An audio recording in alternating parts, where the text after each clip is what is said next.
Hello, ladies and gentlemen, and welcome to the Say Report. I'm your host, Devon, and joining me, my host and companion, Say Report Sejohn. You know, you compared yourself to the Micro Machines guy, but all I could think of is friggin' Scratch from Ice Age. I think his name Um, is Scrat. Scrat? Scrat. Whatever. All I know S is everybody C seems R really A pissed T. off that the blind weasel got a show before he did. Scrat has had so many holiday specials. Like, the Blind Weasel got one because it's Simon Pegg. And he's Yeah. not blind, he has one eye. Yeah, I know. Fox Animation before Disney bought them, like, was fucking buck wild, like, right? Like, they Yeah, they literally do make a whatever they joke wanted. about putting a character in their children's series, long running children's series, because he doesn't show up to like the fourth one, right? Where Yeah, he's he like, doesn't and show. he is No, literally a one-eyed weasel. it's the third one. It's the Land of the Dinosaurs one. Hmm. So I believe it's Ice Age Meltdown, and then Ice Age The Lost World, right? You're asking the I wrong brother uh, on that one, man. I've seen Ice Fox Age, Animation, and I've seen Ice Age 5, the yeah, one where the asteroid is coming.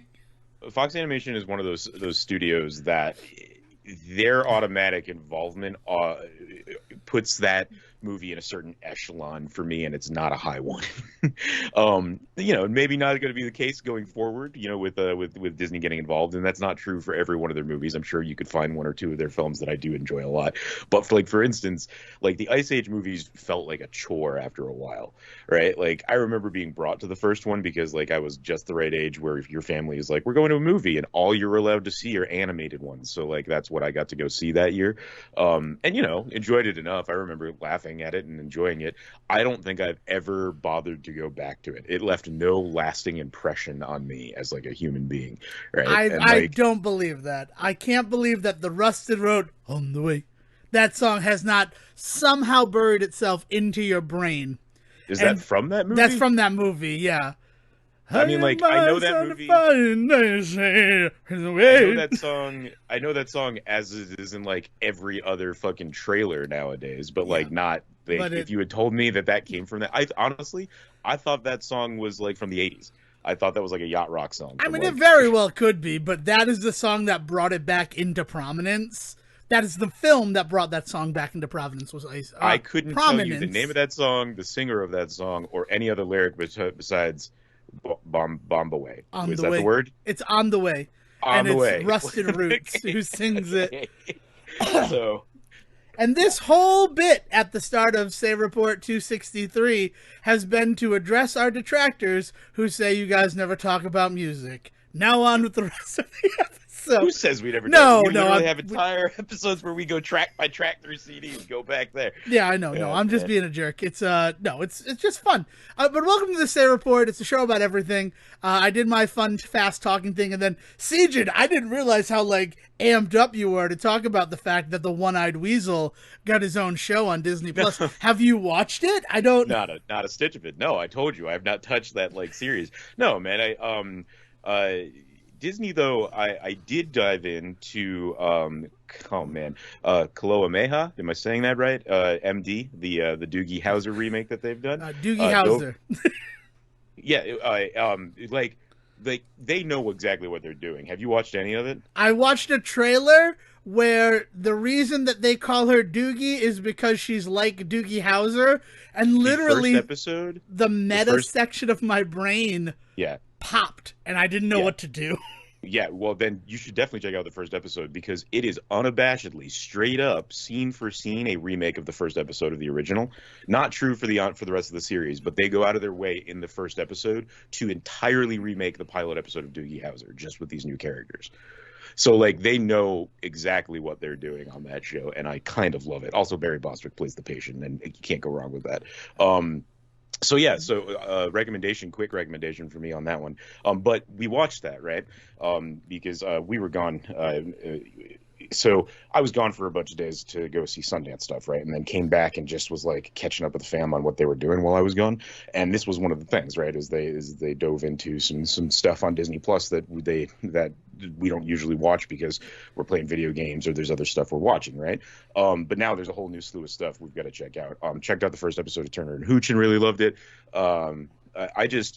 I am I have to admit that I cannot find a Disney Plus show that has really been created in the last couple of years, because they've been around now for three, right? Or is this their This is second? the second year, the Disney Plus Day, Yeah, when they released Shang-Chi and the was Jungle was Cruise was was their second 2 year anniversary. anniversary. Yeah. Yeah, yeah. So they've done pretty fucking stellar in terms of creation of stuff for the app, right? Yeah. Like When you I have every mean, toy in your toy box, it's kind of easy to do that.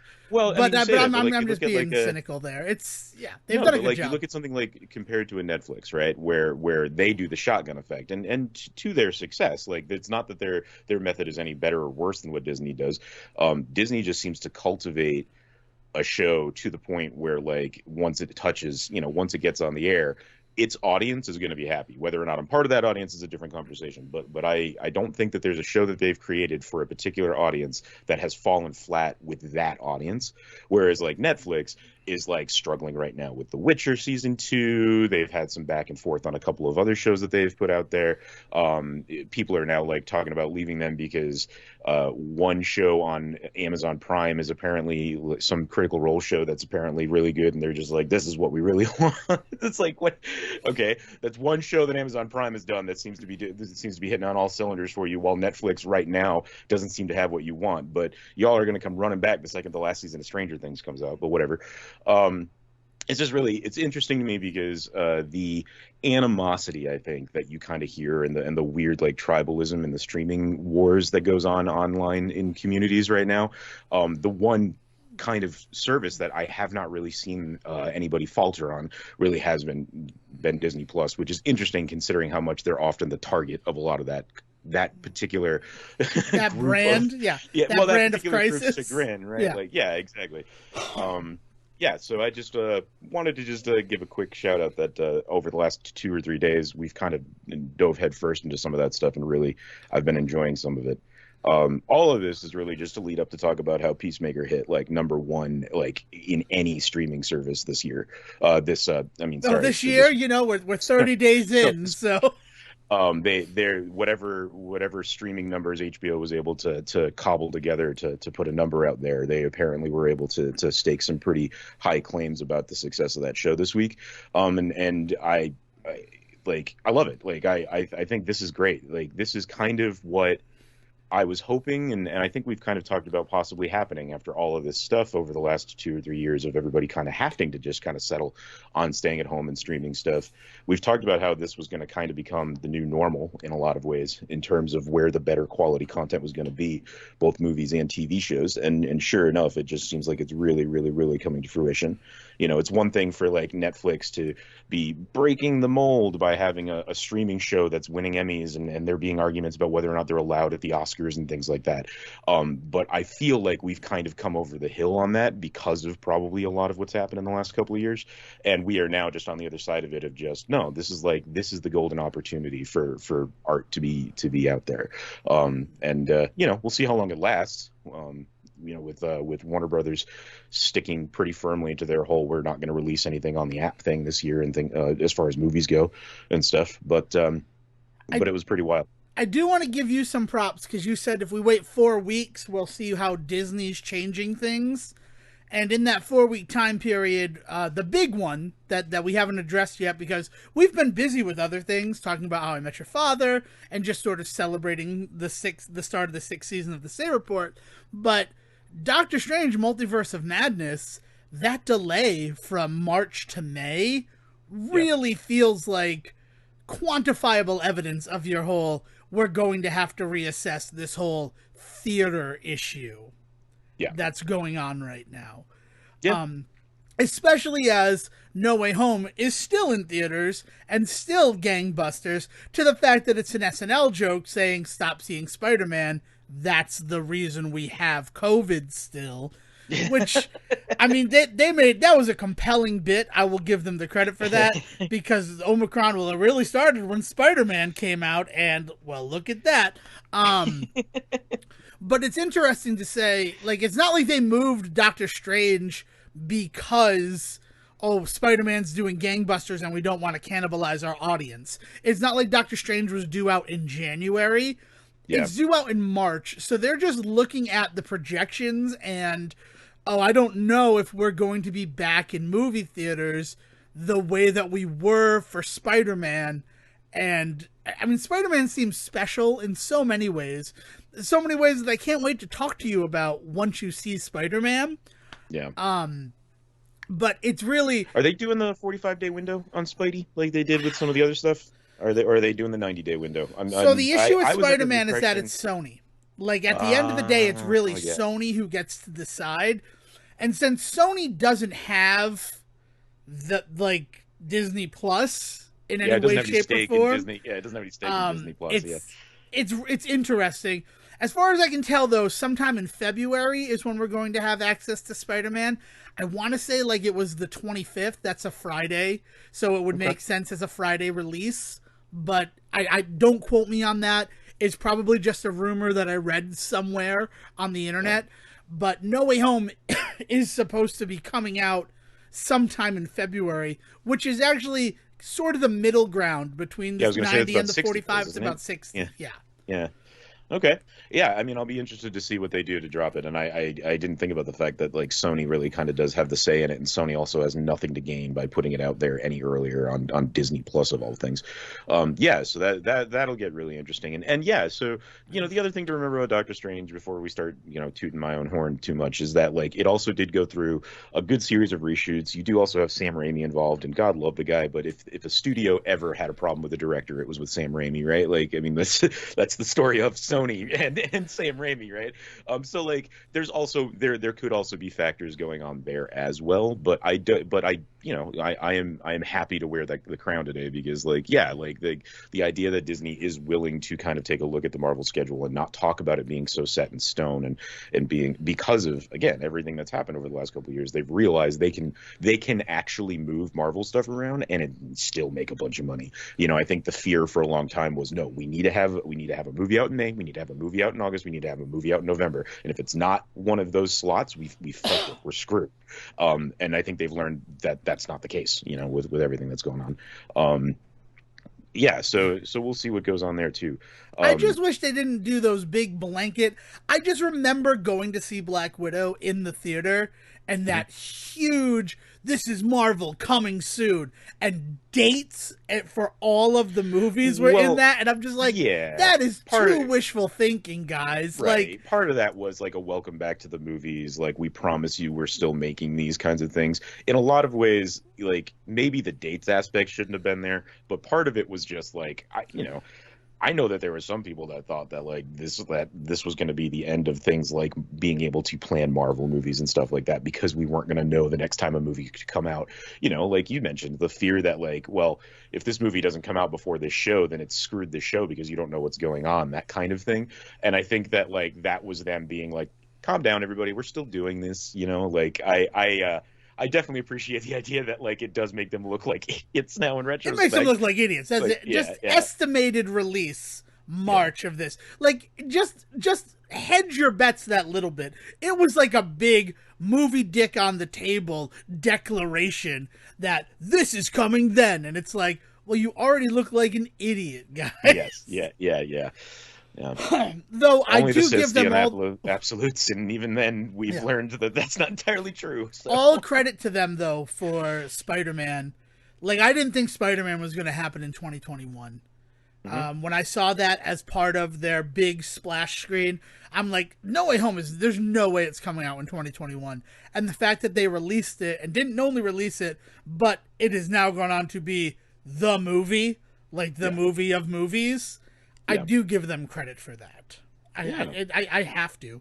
But then also, hey, you guys fucked up saying that Doctor Strange will be coming out in March 2022, right? You just admit that. And also on the Disney front, and it is really the Disney front, and it's Disney that we need to examine because, love it or like it, it is Disney who is going to be setting the trends that everyone else is following. Just because of just the wake of their ship of entertainment, it's kind of impossible to get caught up in it. Well, and they can afford to try some things and be the ones to make the mistake. So, for instance, like the paying in advance or paying the premium price to these things, the day and date release stuff. Like they are the ones that are in a position, besides maybe Warner Brothers, but even Warner Brothers is not as big as Disney when it comes to this. Like they can afford to try it, and if it doesn't work, we just won't do it on the next one, which is exactly what they've been doing, right?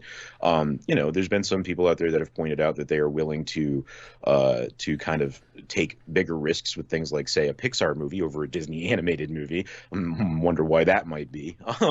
That like those kinds of conversations have started now too. But yeah, like that is part of the that's part of the deal with them, is because when you own everything, you can put a limb out there for sacrifice every now and then and see what happens, right?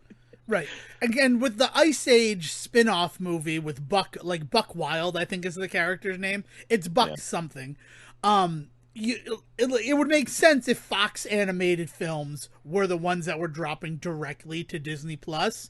But right. then also the other announcement besides the delay of Doctor Strange is something like Being Red, the new Pixar film where the hmm girl turns into a red panda or something. I don't know what's happening there.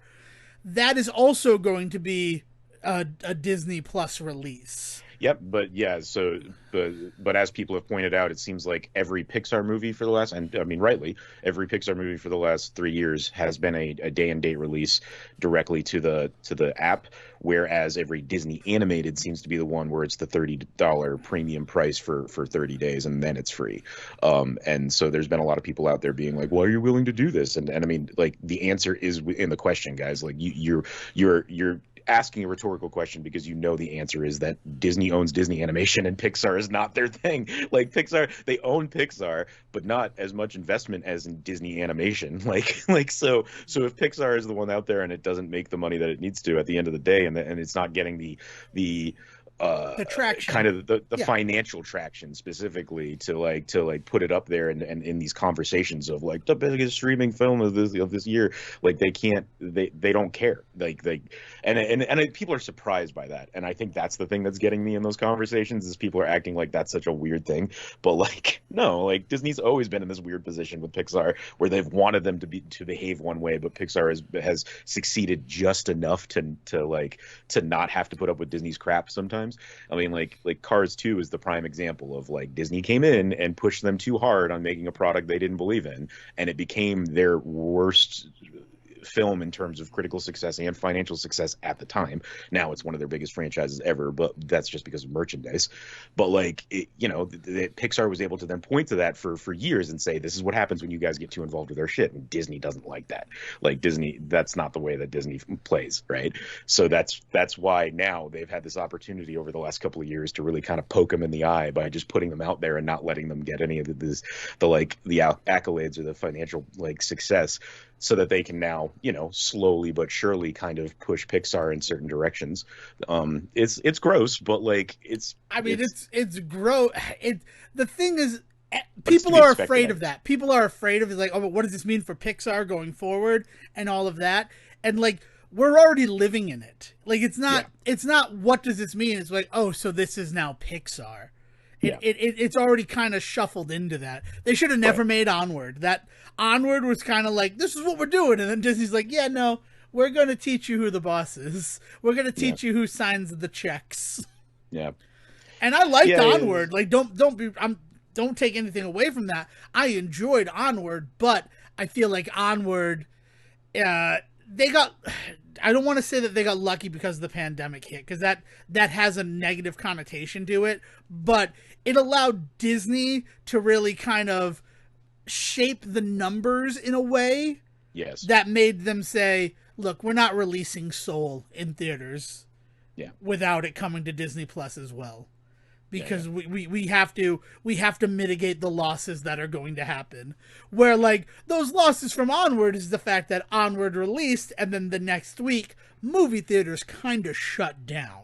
Yeah, yeah, yeah. It didn't even have a chance. Even if it wasn't going to do, even if it wasn't going to be Toy Story 2, it was still, it just was never given the opportunity to be whatever it was going to be, Yeah, for sure. but they still looked at it and said, "See, you're bad. You don't know what you're doing." All right, Dev, I'm done talking about the big wigs because I want to talk about some little indie films. That's wonderful. I think that's what I thought this episode would be. Yeah, I know. Well, that's why I kind of wanted to rush through some of the Disney stuff that we did in the last couple of days because I did do it, but that was not my week. Oh, I mean, no, my man. big thing has been Peacemaker because mom Yeah, and dad were away as well, not for yeah. Sundance, but for exciting Virgin Mega Records bullshit that I don't even fully understand. Virgin Mega Records still around? I I didn't even mean, know that. Richard Branson's still around, and so is the Virgin brand. And they released an adults only cruise. Like, Till the no day I kids. die. Like, it is 18 plus only. And my parents, because, my mother's a travel agent, she was able to get on one for, like, very little money Nice. as a partner with Virgin. So they were away doing that cruise, which it's something I'd want to experience once, but I don't really like. They seem to have had a good time with it, but I don't know. Like this cruise line is insane. Like you get on board and there's a complimentary sex toy box in your cabin. Yeah, yeah. I was gonna say that adults only has certain connotations depending on what decade of your life you're in. Uh Past huh. the idea, like even when you're not an adult yet, it means something. When right, so like adults only in your 20s, like this is what I would expect: is you show up. It's basically spring break on a boat. They give you like a towel, some condoms, and say make sure you take a shower once a week, and then you never see them again, and like the authorities are just gone. Whereas like when you're in your 50s, adults only can mean like shuffleboard and a good buffet, and there's no little kids giving you shit, like right, like so. When you say Virgin Mega Records had an adult only cruise and my parents went on it, I'm automatically thinking of some like R-rated comedy. Like I want to see this. Yeah, Like I right. want to see Judd Apatow film this, please. Yeah, and that's all I could imagine. And they like the room was gorgeous and all this other stuff, but it feels like a lot of the other adults only stuff that you talked about was also there. Like Yeah. they have a crimson night or a scarlet night, scarlet, because it's called the Scarlet Lady. And Hmm. they had a scarlet night where everybody was supposed to wear red. And they're like, yeah, we went to the party, but it sucked. And I'm like, I don't know why it sucked. And all I want to know is why this party sucked. What about this party sucked?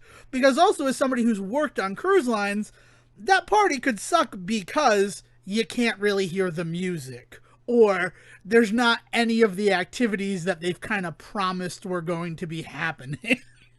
Like Or did your parents show up and everybody was in like red lingerie with like a shot wheel in the background and it's just not their bag? I don't know. I mean, they came back with a drinking game that we played last night that if you were drinking shots would kill you. You'd die playing this game.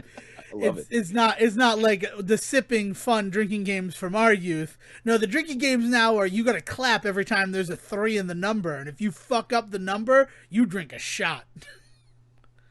Oh, you okay?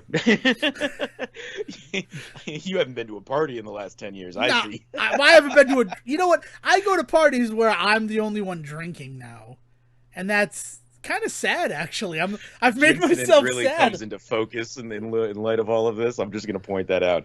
What was that? What comes into I, s- focus? I said the incident really comes into focus when we focus on the fact that Devon doesn't go out drinking as much as the kids do these Oh, days. I mean, the gincident. I shouldn't have done a freaking 8 ounce cup of no, a 16 ounce cup of gin like a shot. That's just a fact. Gin is not something I usually drink to begin with. I Yeah. mean, I've done 16 ounces of tequila in under 5 minutes and then been fine the rest of the night. It's knowing your alcohol. And also, time has changed. But I mean, I can drink. I can still drink. But the problem is, I'm not playing drinking games because my friends don't play drinking games. I mean, I would go to these barbecues. The barbecues are kind of the last type of parties I went to. And first of all, is a barbecue a party? You're expected to kind of be gone by 7 p.m., right? Like once the light goes away, the party's done for the day. That rhymed Okay. good for me. Um, and I would bring like a 12 pack and I would go through the 12 pack. And in addition to other drinks that were handed to me through the day, and other people would be sloppy, and I'd be like, man, I remember when I was you, but god dang it. Day drinking is its own special breed of drinking, Yeah, anyways. that's But true. yeah, I don't know. It's sorry, but yeah, but they were that. So all we've done is Peacemaker. We've done the catch up on Peacemaker, and to find nice. it, just put the finality to it before we do get to Sundance, because I do want to hear all about your Sundance thing. My mother, I like Peacemaker. I like it more than Boba Fett, which doesn't mean I don't like Boba Fett. I still want to watch Boba Fett, but let's catch up on Peacemaker. Yeah, well, it's two very different vibes of shows. I have Too. to be Oh, honest. and yeah, It's- but I also understand where she's coming from, because yeah, Boba yeah. Fett, which when you're like, there's not a lot being levied against Disney Plus.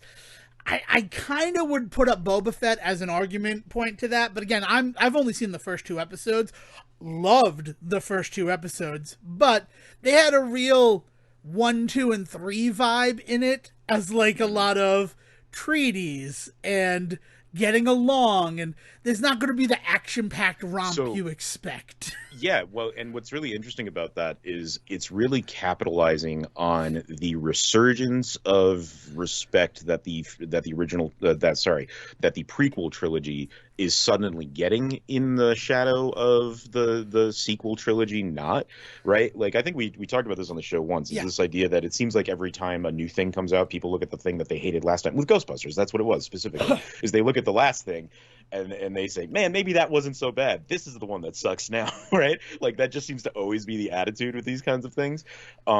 So we talked about the idea that it was going on in Star Wars because the prequel trilogy was suddenly being fondly remembered as if it was like the last bastion of good Star Wars. And I remember very distinctly at the time how people like violently would like to like talk about how terrible those movies were. And now suddenly here we are 20 years out talking about them as if they were the good ones. And like so it's just really it's been a really weird move. But Disney, being Disney, is smart enough to be like, well, fuck, if that's the case, like let's dive in on this while we got it, right? And so that's why I think Boba Fett is leaning so much into that. And so for you and me, where that is kind of it lands in a weird place, right? Because Yeah. like we remember a time when that trilogy was the one that was not everybody's favorite, and so for a series to lean into that kind of stuff seems like a weird pull. But in the zeitgeist right now of Star Wars, it totally makes sense for that to be where it's going to lean, especially because so much of the prequel trilogy leaned into the clones and Boba and all of that stuff. Yeah.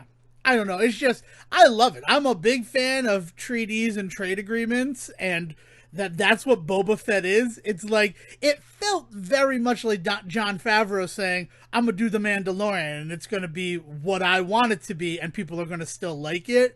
Where Hmm. like we're gonna do exactly the boring stuff from the first trilogy, the prequel trilogy, and people are Yeah. going to enjoy it.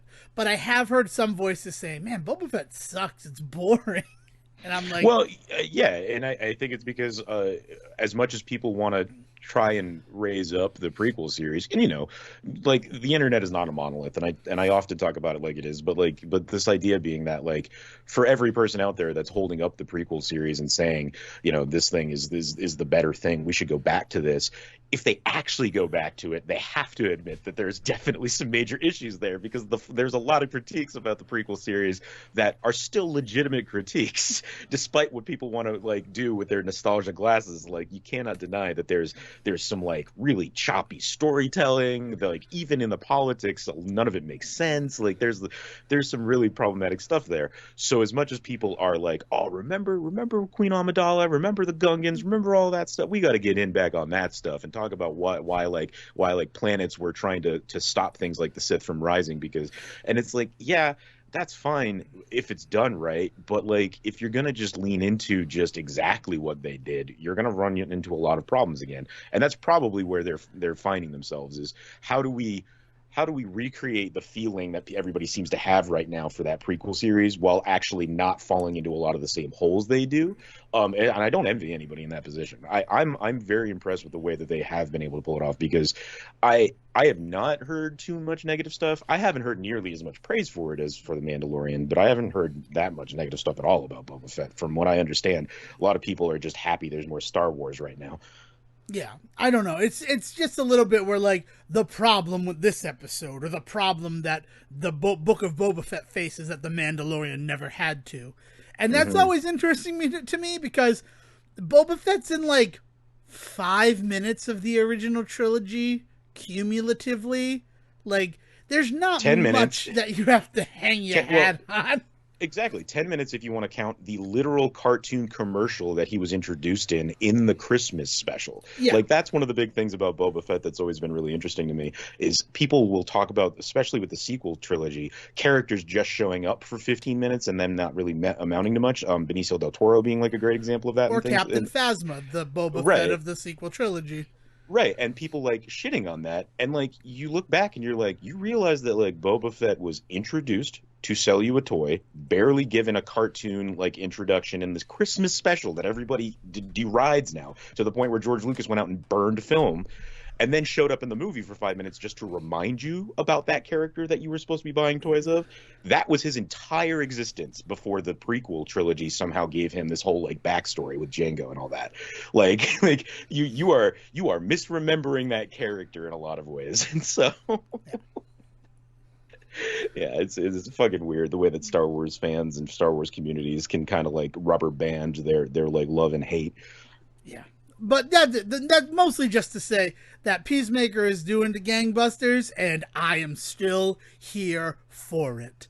Yeah, Though yeah. the sobering moment was, I love this show, and my mother being like, well, I loved the Suicide Squad in the beginning. And it's like, no, please don't even introduce that they might drop the ball with the last 3 episodes. Oh man. Yeah. Yeah. So Sejohn goes to Sundance, a Say Report special edition. I mean, you know, there's so much, there's too much to talk about. I could do a whole other podcast on just my Sundance experiences in general. So like, I'm not even quite sure like how to break this all down, but like, what has become habit for me? Like, let me start here because I don't know if I've ever really gone into this, but we will buy tickets for a dozen shows, or the way that they've done it honestly the last couple of years, and I've only been doing it for a few, but it's been leaning more towards the virtual streaming stuff because of COVID and stuff, right? So what we actually will do is we'll buy a day pass, which will allow you to watch a certain number of movies in a day, but you know, there's only so much time in the day, so that usually equates to like 3 or 4 movies for us. I think we could technically watch up to 5 if you like time your start times right, and like you can like start a movie, then pause it, and then not watch it for up to 3 hours, but then like once you start watching it, you only have 2 hours to finish it. That kind of nonsense. Like, you know, it's not nonsense. It's protecting this art. It's just that it's a pain in the ass to kind of navigate if you want to see more than like one movie a day. If you just want to see one movie a day, it's pretty simple. You pick a movie, you buy a ticket, you see it, boom, you're done. But, you know, who's doing that? Like, the whole point of it is it's a movie festival. You're supposed to be going to see as much as you can, right? You don't need to talk to me about the logistics of this. This right now, while we're recording, is the 7-year anniversary of the day I somehow made it to 7 movies at the movie theater in 17 hours. Yeah, it's like it's a lot of work. It's heavy, hard doing. You got to plan it out, and by the end, you're kind of exhausted. And like, was this worth it?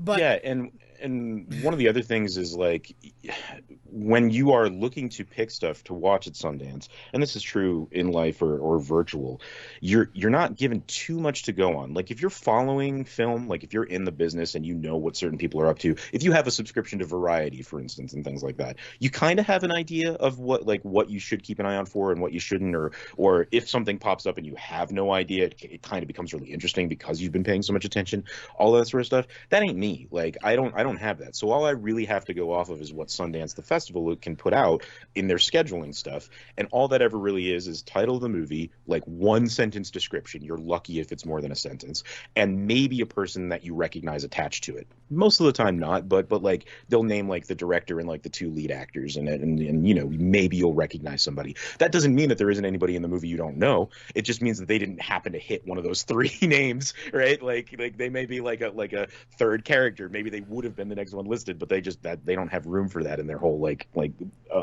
docket that they put out, the schedule that they put out. So I'm kind of just going off of literally just genre, because they do separate it into like U.S. documentary, U.S. drama, U.S. animation, that sort of stuff, and then like foreign stuff as well. So I've got like at least a genre to go off of, at least a title to go off of, and then like a director and some actors.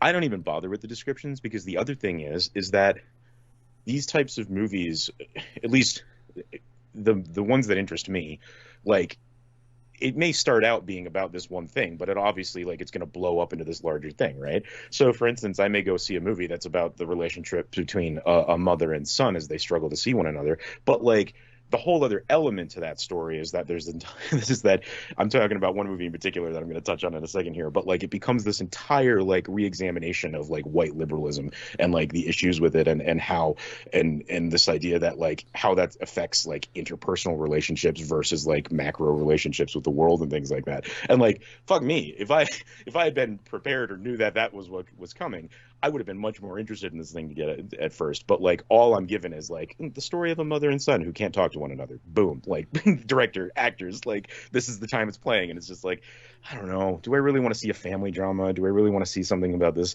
Do I care enough about this particular type of relationship to get on board? Not realizing what the movie's really about, right? Yeah, and then you go, So that, it's a Murphy Brown movie, and you're like, oh my god!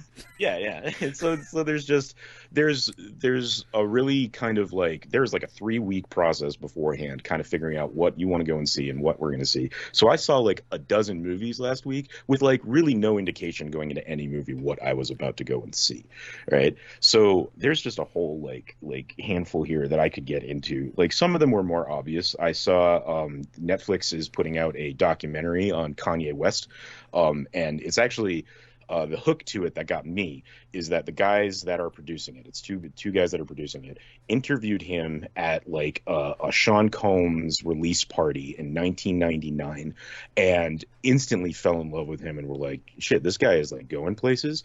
And they dropped everything to like just record him for the last 23 years. And they've been like part of his entourage. They've traveled with him. They've gone everywhere he's gone. And they've gotten so much behind the scenes stuff because they recognized immediately that this guy was going to be somebody important. And they just dropped everything to just start filming him. And that's insane, right? But kind of par for the course for Kanye West's like life story in a lot of ways. Like that kind of weird shit just kind of happens around him all the time anyway. And it was, and it was pretty fucking buck wild to watch what is part of what I'm assuming is going to be a 3-part story because it's in the title. It's called Genius, a Kanye story told in 3 parts is like the full name of it right now. And this was just part 1.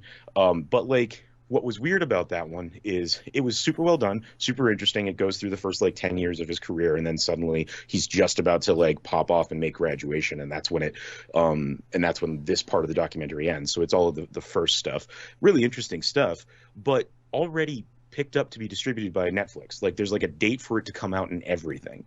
So like there's this weird element to Sundance right now because a lot of stuff that seems to be showing up there, it kind of goes against kind of the whole like jive of what Sundance felt like it was, at least for me back in like the 90s and in the 2000s when I like first started to learn about Sundance, is like this is the place you go to find distribution for your project. Like you dump your heart and soul into this thing, and then you just hope that at a festival like a South by Southwest or a Sundance or something like that, that you get somebody that goes, all right, like we're going to buy your movie and we're going to help get it into actual theaters. We're going to help put it in front of people, right? And this is a project that didn't need that. And the same goes for another one that I saw. So one of the big gets for the festival this year was Amy Poehler's directorial debut of a documentary on Lucille Ball and Desi Arnaz called Lucy and Desi. But the thing is like Amazon's already bought it. It's got a release date in March. So there's no, like she was able to, Amy Poehler comes on to introduce it because the directors always introduce these things. And she was able to get in on screen and give a release date and basically be like, yeah, so like enjoy this pre-screening essentially of this thing that's already going to be out there. Like it's just a really weird like oh okay, like I mean it's cool that I get to see this early, but like I don't feel like I've really kind of like experienced anything at this festival that I couldn't experience anywhere else. You know what I mean? Like there's no element of like rawness to any of either of those projects, which is weird because I think I talked about like one of the first ones I ever saw was this movie called Relive, and it was this phenomenal little like sci-fi movie about this guy who gets a call from his like dead niece, and like she is calling him 3 days from the past and is like, you need to help me solve our murder, like, and it's like this really awesome like time-based sci-fi story. And then I never heard of it again. Like it just disappeared. And the reason I didn't ever hear of it again is because when it finally got bought up for distribution, it got like 10 minutes of footage cut out of it and renamed. And it basically like changed the movie just enough that the movie ends up like going nowhere and nobody ever talked about it again. And like that is a danger that happens at these festivals, is that like, you know, you're going there, you're looking for distribution, you get your deal, and then your art is out of your hands at that point, and it can get really scary for a lot of these guys. And you hope that in those deals that you're making and the kind of clout that you gather at the festival, that doesn't happen, but it does, right?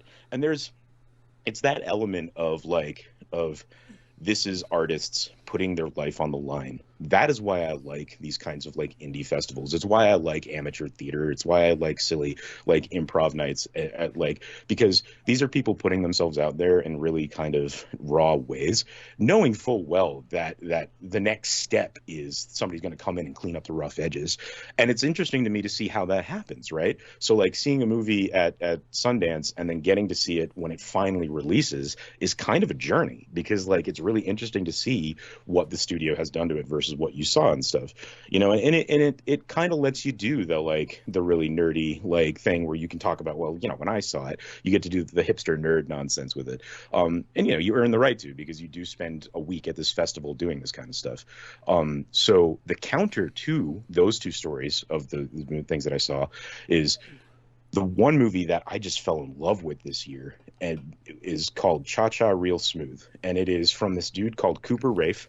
And background on him is pretty short and sweet. He had a movie come out 2 years ago called Shithouse, that is kind of a all-in-one night filmed movie about how a frat party, and this guy who's been kind of in love with his RA is about to graduate, and so he decides that night he's going to like make his move, and she also has something happen that night, and she ends up kind of in this position of needing somebody to be with that night, and it's the relationship of the two of them evolving over that night. You know, that there's some back and forth. It's mostly a romantic comedy. There's some heavier stuff in it, but then, you know, it's this really cute film. Premiered at South by Southwest a couple of years ago, made about $30,000 when all was said and done. It got some pretty high praise, but didn't really go anywhere, right? His movie this year, Cha Cha Real Smooth, I fell in love with, and then turns out won as audience favorite at the festival, and Apple just signed a $15 million contract with him to pick it up for distribution. So this dude went from a $30,000 success 2 years ago at South by Southwest to a $15 million contract deal with Apple off of his movie this year at Sundance. Like, that story, that is what I think of when I think of Sundance and when I think of what these festivals are supposed to do, right? Is this idea that you have this kid that, again, poured his heart and soul into stuff. He was able to get Dakota Johnson in Cha Cha Real Smooth, and that's like the big get as far as actors go for this one. And she's amazing in it, but she is by no means like the main character. But you better fucking believe everything's going to talk about the new Dakota Johnson movie, Cha Cha Real Smooth, despite the fact that like she is a lead, but she is not the lead. But like, you know, that is the kind of success story I'm behind. And that one is just this beautiful little just like comedy drama just about a kid that is 20 something years old, that is just trying to figure out who he is, and he stumbles into this job where he becomes like a party starter for bar mitzvahs.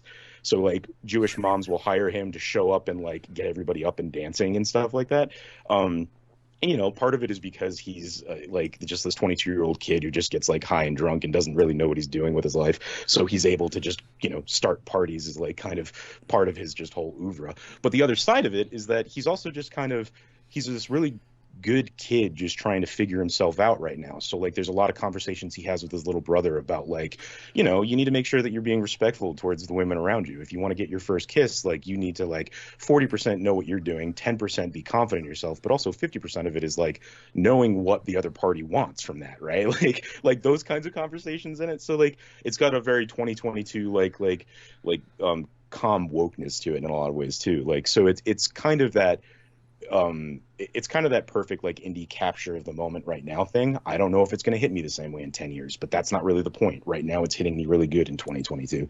So we'll see like how that movie does now that Apple bought it up. But like that's the kind of story that I'm here for. You know, I'm happy Amy Poehler got a directorial debut, and I'm happy that like this documentary exists. The Lucy and Desi documentary was phenomenal, but it was kind of a bummer to like sit down and watch that movie, have her pitch it to me, and then say at the end of it, so check it out in March on Amazon Prime. And then like it comes up with like an Amazon title card on it and all that stuff. And it's just like, okay, I'm just at the movies now. I'm not at a festival anymore, especially because I'm just sitting at home and watching this on a TV and not in like a little theater in Salt Lake or something, right? Yeah. So your story about Cha Cha Real Smooth, that's the one that restores my faith in humanity, because the true like kind of cringe of it all is the companies realize the marketing potential of something like Sundance and South by Southwest, and those seem to be the two big ones in America, right? Like, not to say that there aren't other festivals, but Sundance started to mean something more than just the place where you might get your shot.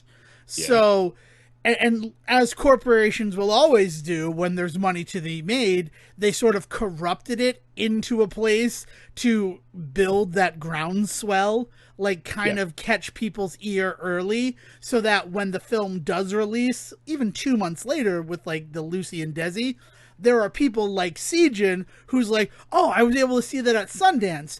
And what that means to most of the world is this was something at Sundance that Amazon picked up. It doesn't matter that it was at Sundance just so that somebody would say, oh, I saw that at Sundance, because it still carries the emotional weight that, like Reservoir Dogs, where you're like, oh, Reservoir Dogs, I saw that at Sundance, or I heard some good things about Sundance, so then you go see Reservoir Dogs. Ditto something like Clerks, right? Like, oh, this Kevin Smith kid, he did this film, he showed it at Sundance, and that's why we're going to be able to see it in the theater. Like, it still carries that heft of showing at Sundance when somebody talks about it, so it's just another gross like marketing scheme from some of the most powerful corporations in America, like the big five studios, right? Like they don't need that, but they're going to take it because it means that much more money in their pockets for really not a huge cost to them, right? How much does it cost them to get it into Sundance, honestly? Right. No, right. It's just another premiere. It's just another early premiere date for them, right? Like they're already going to do things like that with these projects. So like this just becomes one of them. So it's not even like it's new to them to do this kind of stuff. Like early premieres of films where they will like throw a party. Honestly, it probably costs them less because a lot of the distribution is picked up on the Sundance side of things. Like they don't have to pay to get it into everybody's house because Sundance already has a pathway for that, right? So in a lot of weird ways, it actually costs them less to do something like a Sundance than it would the normal route. So that it gets even worse that way, right? And the return on investment has to be higher because it's one thing to pre-screen a movie to the people who are in the film and the press, but with something like Sundance, you are getting the common man. You're getting the regular population. And their opinion is always going to hold that little bit more weight to it. Yeah, and it's not that there cannot be like heft behind your movie when you bring it to Sundance. For me, this is I'm not saying that there are solid rules that need to be at Sundance, but like for me to really kind of get invested in something at Sundance, it doesn't mean that somebody like with some really solid background behind them can't be involved. I mean, the thing is literally started by Robert Redford. It'd be dumb of me to act like this is for indie people that don't have, that's not the point. And like, so to that point, a couple of other movies that I saw this year. So one of them was When You're Done Saving the World, which is the one I was kind of hinting at earlier. It is a Jesse Eisenberg written and directed premiere. Like he's his first time writing and directing a film, and it starred Julianne Moore and Finn Wolfhard. Am I saying that right? Wolfhard. From Ghostbusters Afterlife. Ghostbusters Afterlife. Right. So they're the two, right? They're the mother and son in this relationship. But I think A24 might have produced it, but they're not like A24 is definitely a bigger production company, but they're nowhere near but like A24 say Amazon's is still involved. Looking for a distributor when they go to something like Sundance. Yeah, exactly. And so like he puts this movie out there, and Holy crap, it is tense up until the last 10 minutes and then has some of the best catharsis I've felt in a movie in a long time. That being said, it is still going to be a movie that rubs people the wrong way because it's like meant to, and it's that kind of movie, so prepare yourself for that. I off mic joked with Devon before seeing it that it basically felt like Squid and the Whale Part 2, and holy shit is it Squid and the Whale Part 2. He learned a lot from working with the likes of like Noah Baumbach. Like, I will say that Jesse Eisenberg has learned a lot, and like Sorkin, like the script has a lot of really good back and forth, like well researched material in it and things like that. But it is the story of Julianne Moore playing this mother who runs a woman's shelter, and her son, Finn, who is a basically a TikTok star. Whatever the movie has like an equivalent of TikTok. And when I say star, he only has like 20 to 30,000 followers at any time, but like that's a pretty decent amount. And he talks about how in the movie outwardly talks about how it's just enough, he makes just enough money to buy better equipment to keep making money. Like, and that's kind of his whole shtick. And they just don't like interact with each other. Like, whenever they do, they swear at each other, they yell, they butt heads, they never understand anything. And like there's this whole element to it where like they they don't talk like human talk, right? It feels very much like listening to like a Sorkin-y, like Baumbach style, like they say things to one another that you're like, nobody would ever say that to their mother. Not just in general because it's rude, but also because like you wouldn't use that like language because humans don't use that language. And so it takes about 20 minutes for you to meet anybody else in their world besides them. And finally, those people are actually normal. And I don't mean normal as in like, I mean like they just speak like a human speak. And so I turned to turned to my partner at the time because we were both watching this movie, and I was like, "Oh, okay, so this is the real world. It's not like some Wes Anderson style. Like this is just the way that everybody talks in this world. It is legitimately that these two people are just the fucking worst, and this is the way that they speak to other people, and it means something because you meet other people that don't act and talk like them, and you're just like, okay, these people are just freaks in this world, for good or for ill, and it is a really interesting film because it does become this real like deep like kind of criticism of like hyper white liberalism and the ways in which like at one point this kid's dad like gives him shit and says, you're not playing blues, right, because that's appropriation, and like goes into this whole thing about how like they shouldn't be appropriating blues music. But also you kind of get the hint in his conversation that what he's really saying is, I don't want to hear that shit in my house, which is a really like so it's this like, oh, okay, you're using like this language that says one thing, but you're definitely just a racist. Like it's definitely like an element to it. It's very, very, very well done and very interesting. I just know that if and when it does get in front of people, that like there's some people are gonna have some things to say about it. So that was really cool. And then James Ponsoldt had a new movie this year. For anybody that doesn't know, he's the guy that directed Spectacular Now a few years ago that blew the fuck up. Well, yeah. Well, you are gonna love the shit out of this new one that he did. So it's called Summerings, and it is, in his words, he has a daughter, he has a sister, he has a wife, and he really has come to terms with the fact that there are no movies for them like there were movies for him when he was a kid. That was what he said. That was all he said before he put this movie on. And holy shit, this movie was like watching like Stand By Me, was like watching The Goonies, like all this, right? But it's about these four girls who are in their last couple of days before going back to school. And I didn't know like what the story was really going to be, and so I don't really want to get too much into that because some shit happens in the first 10 minutes that just pops off, and the rest of the story is just phenomenal. But let me put it this way. It is scary. It is magical. It is like all of this shit all wrapped up in his style of filmmaking, so like really warm colors throughout. Megan Mullally plays one of the moms, like Belle plays one of their moms. You don't see a male face on screen until about an hour into it, and he's only there for like 2 minutes, and it's really powerful when they show up, and then they're gone. The rest of the movie is all women, including side characters, including people in the background and stuff like that. So like he goes out of his way to unabashedly just be like, I am making a teen end of summer drama comedy movie, but I'm doing it for women because that just doesn't exist in the world. And it is like it straight up steals like scenes from these old like Stephen King style stories and stuff like that. And I love it. Like I fell in love with it. But but you hear all of that and it sounds like this is going to be really like really sweet and really cute, and it was in the kids section, but the story, the way that it just kind of like sets off is just this insane moment that happens in the first 10 minutes that I was just like completely blown away by it.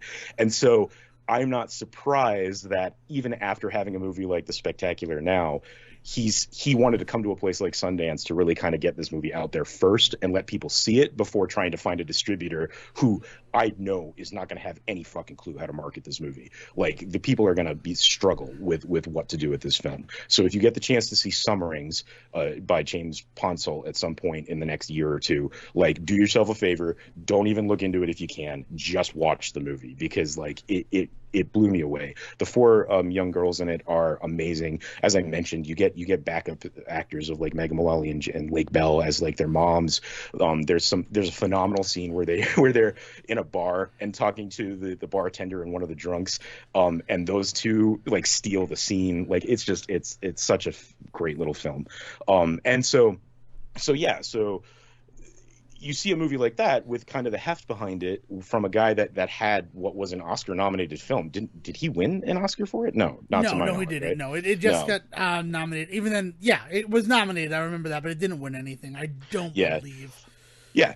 And so like this is the other side of the spectrum that CJ is okay with, I guess, is what we're saying about Sundance, is you do also have these people that do make movies and are out there and may have the connections to like kind of talk to the right people to get their movie out there.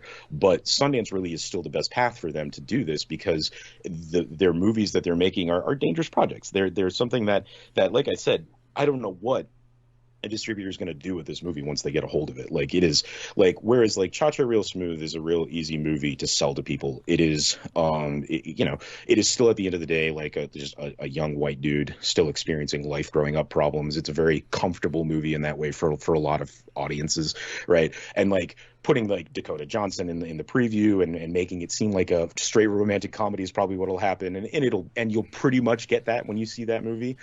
Something like when you're done saving the world or Summerings, like, you're going to see a preview for it, then you're going to watch it, and then you're going to be like, I was not prepared for what this movie was based on the marketing. Like that's just going to be a problem for these movies, I think. Yeah. Well, I mean, for Summerings, having not seen it or anything like that, I would try to ape the marketing style of something like Stand By Me or The Goonies, because those are really good analogs based on what you've described, because while those movies are like fun little romps for kids, you do need to remember that the inciting action for both of them is fucking scary. Yeah, like right. we ignore that part of it because the kids running around in caves and booty traps and all of that, like, that's funny, and we have fun with that as a kid who's watching it, and we don't really understand, like, we just know that the Fratellis are after them. We don't understand the big thing of that this guy faked his death to break out of jail, and right. like, and these are bad people that the Goonies are running away from. Right, exactly. Like, we don't get that. We just, look at these kids getting to go out and have adventures. I wish I could have an adventure. And ditto something like Stand By Me. The marketing is just these four kids at the end of summer. It doesn't ever really touch on, we're going to go see a dead body, or Kiefer Sutherland's going to murder us. Exactly. That's the big one for me. The scariest moment in Stand By Me for me, and I will always remember, is that moment with Kiefer Sutherland with the knife, right? And like, there's just this whole idea that there are elements to these movies that are funny, and those are what we remember and they're really cute, and then we go back and we watch them and we're like, oh right, there's some fucked up stuff in these movies, right? It's part of the reason why when people start talking about things like Roald Dahl, like, later on, and start talking about, like, at the end of the day, Matilda's kind of a messed up story because of all of like the familial abuse that goes on in that, and it's like, you're not wrong, but guys, that's always been there. I reevaluating that kind of stuff is definitely something we should be doing, and I find it hard for me sometimes to remind myself that, like, the way that I've picked up on stuff is not necessarily the way that somebody else has picked up on stuff, and I think maybe that's kind of the thing that, like, I am running into here is like I love that Ponsult was able to capture all of that, not just the cute, like, fun summary stuff of like four boys going through the woods and like skinny dipping and diving off of rocks and stuff like that. That's all there, definitely, in this movie, but like also the elements of that are truly like scary, and you know, part of the whole like we need to grow up stuff is because they come up against a very adult situation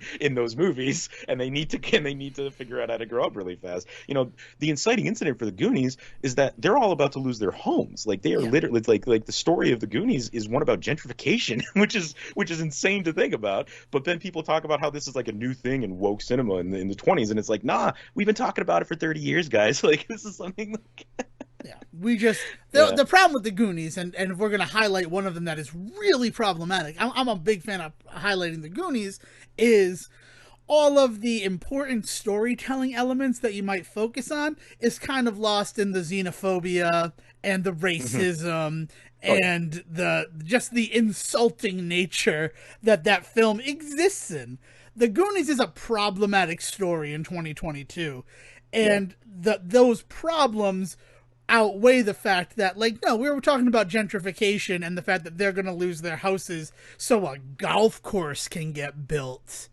You know, yeah, and as it is, like it's very clear that their parents aren't around a lot. There's these kids that are in these really shit situations, and they are just trying to survive, and it turns them into these heroes and these adventurers. But also, like, there's some messed up stuff that happens amongst the group, but that's okay because they love each other. Like it's a complicated kind of story, and and I think the thing is that people assume that it must have been so easy to tell those stories back then, and it wasn't, because there's a lot of those kinds of stories that got made that fell flat. I mean, like you look at like some of the lesser known John Hughes ones, like wasn't Some Kind of Wonderful like him kind of do like a mea culpa for the end Well, of like Pretty in Pink and things like that, and sort like of. and It was what he wrote. Like he wrote it to be the Distaff counterpart of Pretty in Pink, but yeah, then the reason why the film ends the way it does is people didn't like how Pretty in Pink ended. So he was right, like, "Oh, well, then I will modify the end of Some Kind of Wonderful."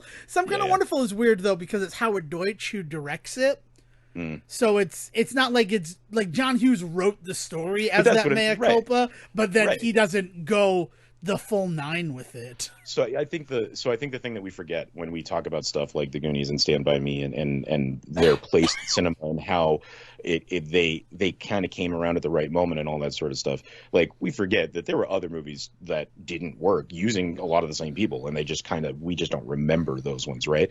And yeah, so just to bring it back to Some Rings, like the ways in which it kind of really leans into like, no, I want to make one of those types of movies. Like it unabashedly does so. So Yeah. like if you get the chance to see it, see it. Just a quick rundown of just some of the other ones because I've kind of given you the ones that really hit me. But like the Utah, so Utah will pick a one movie a year that will be like kind of like the state's like we're gonna pay for anyone that is a Utah resident to see this, because we, you know, they want to support the festival and keep it going. It's a huge draw for the state.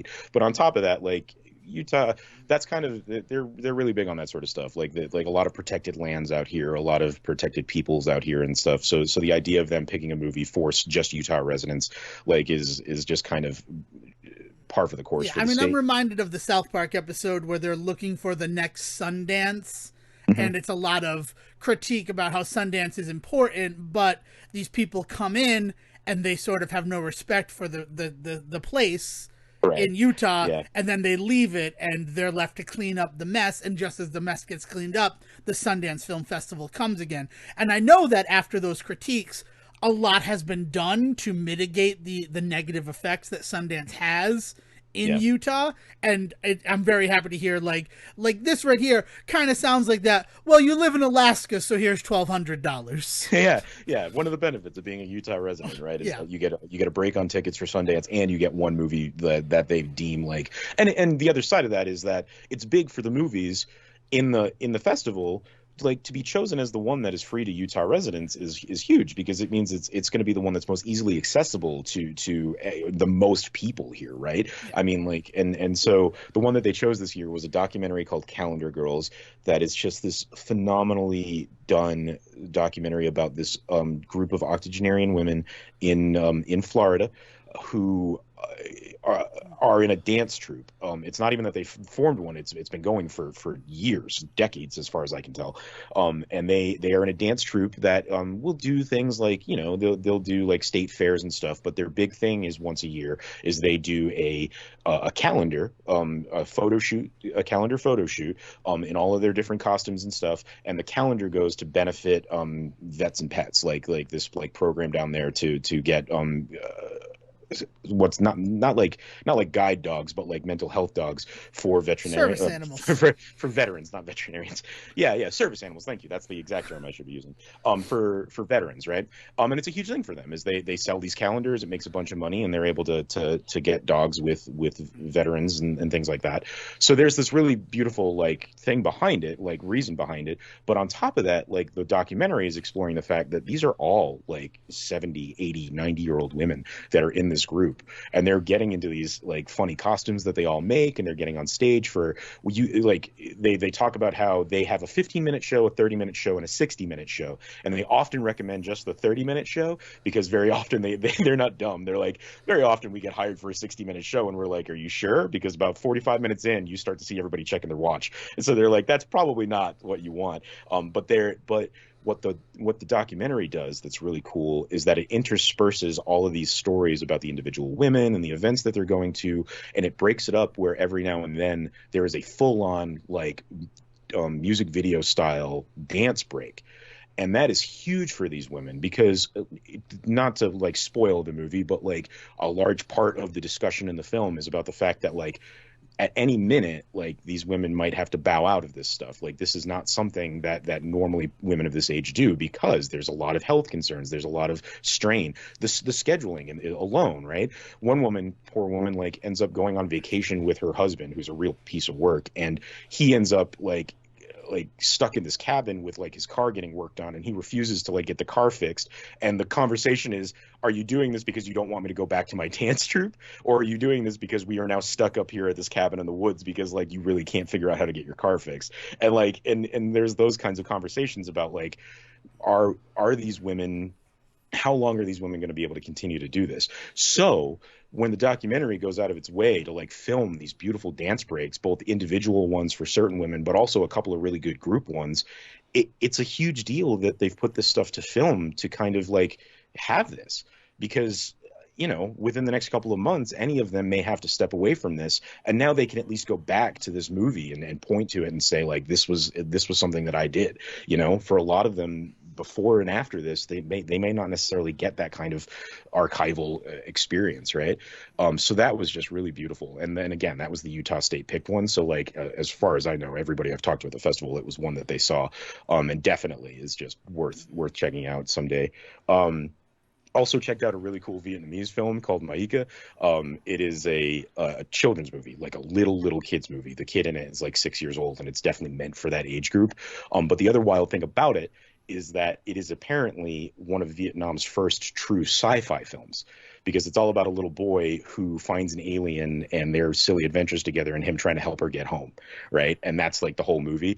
And it's got some, I'm trying to think of the most like correct way to say this, but like the technology at hand for Vietnamese filmmakers is not top of the line.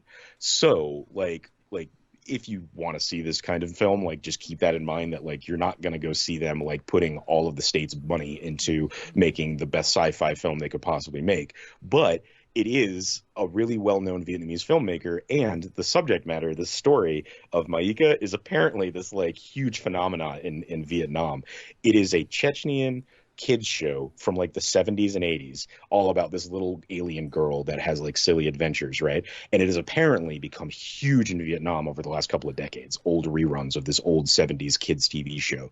And so because it has become huge, this Vietnamese filmmaker was like, I want to make the movie version of this, but I'm going to make it an entirely Vietnamese film. And that is by its nature going to be this huge thing because it's the first sci-fi film ever made in Vietnam. So it's this like, it's like all of this cool shit wrapped around this very goofy little story. Like there's a bunch of fart jokes in it. There's a bunch of like moments where they like home alone together some Nerf guns with like some tacks on the end in order to fight the bad guys. Like there's that kind of shit that goes on in it. Like it's very, very, very silly, but also, the movie that it really kind of reminded me of, because E.T. is like the easy kind of equation here to like, and there's definitely some of that, like literally a shot in front of the moon as they ride on a bike type crap happens in it.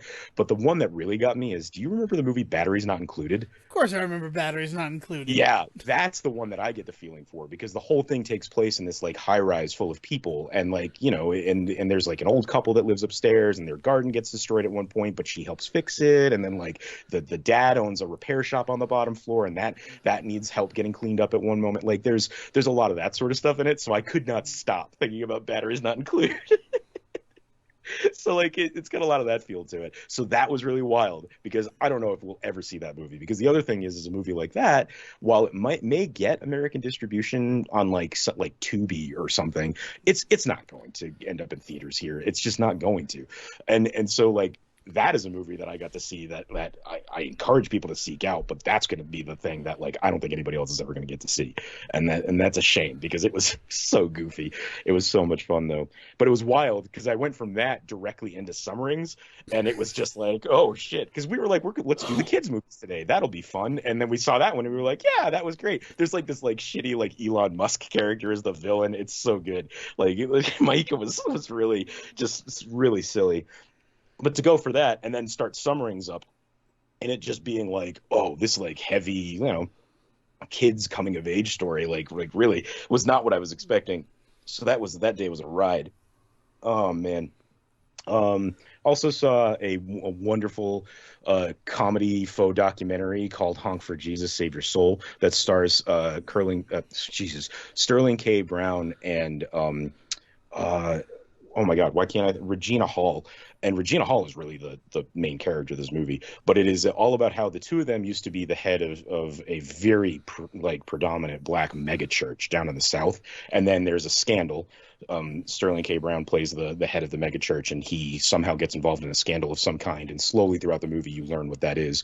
But it's all about them trying to come back from that, and how they're on Easter Sunday, they're going to be reopening, and it's going to be their big grand reopening of their megachurch, and just about how that is just not going to happen, because it's just a failure. And it gets its name because at some point in like the climax of this movie, they decide the best way to try and get people to come back after all else has failed is to literally stand on the side of the road. He's got a megaphone in one hand, and she's got a sign, and that's Honk for Jesus, Save Your Soul. And behind them is just this terribly sculpted black Jesus, and it is just one of the most like heartbreaking, hilarious moments I've seen in film in a while. And that one was pretty cool. Really wild thing about that one is so clearly filmed during COVID. And like, it's really cool because it fits into the narrative of them not having anybody there. But like all of these shots of just the two of them in this mega church, this empty ass mega church, like whether they're up on the pulpit or out in the audience, you just get this feeling like there should be a lot more people here, and it's creepy that there's not. And that is definitely because of something. Like, it is a movie that was born out of the necessity of filmmaking during COVID, as opposed to a movie that had been created and then they had to like make changes for during this time. It was definitely one where they were like, well shit, we have this big old ass empty megachurch that like we could film in, like it's empty right now because of what's going on, let's make a movie in it. And like they do, and it is wild. It is super well done. Excellent. That sounds very cool. Yeah, the only other two that are that I saw, well, three that I saw. Good Luck to You, Leo Grand. Phenomenal Emma Thompson movie, one of the best scripts I've ever seen. Basically like Neil Simon, kind of another one in that vein of like feels like it was made for COVID, because it's just her and one other person in a hotel room for an hour and a half, and that's it, just the two of them. It's all about how she hires a male escort for the first time, and there's all this stuff about like you know sex and whether or not like it should be a commodity, whether or not it should be a service for people, and that sort of conversation, but also just a lot of stuff about like connection as an older woman trying to connect with somebody again and stuff like that. Like I said, one of the best scripts I've ever heard in a while. So I definitely like recommend that one when that comes around.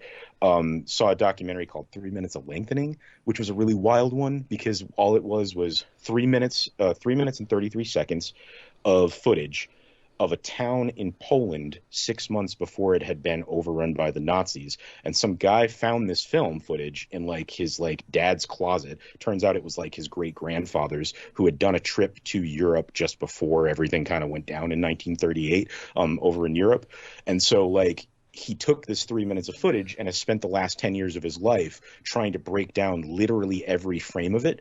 And so for an hour and 10 minutes, all they show you is the same exact 3 minutes and 33 seconds of footage, but sometimes they'll play it in reverse. Sometimes they'll cut and play 1 second of it over and over and over again. Sometimes they'll freeze frame it and zoom in. And over the whole thing, you have Helena Bonham Carter, who's narrating this whole thing, talking about individual elements of the people on screen, the places on screen, why this 3 minutes of footage might matter, how this 3 minutes of footage has kind of deteriorated and what we've lost to time.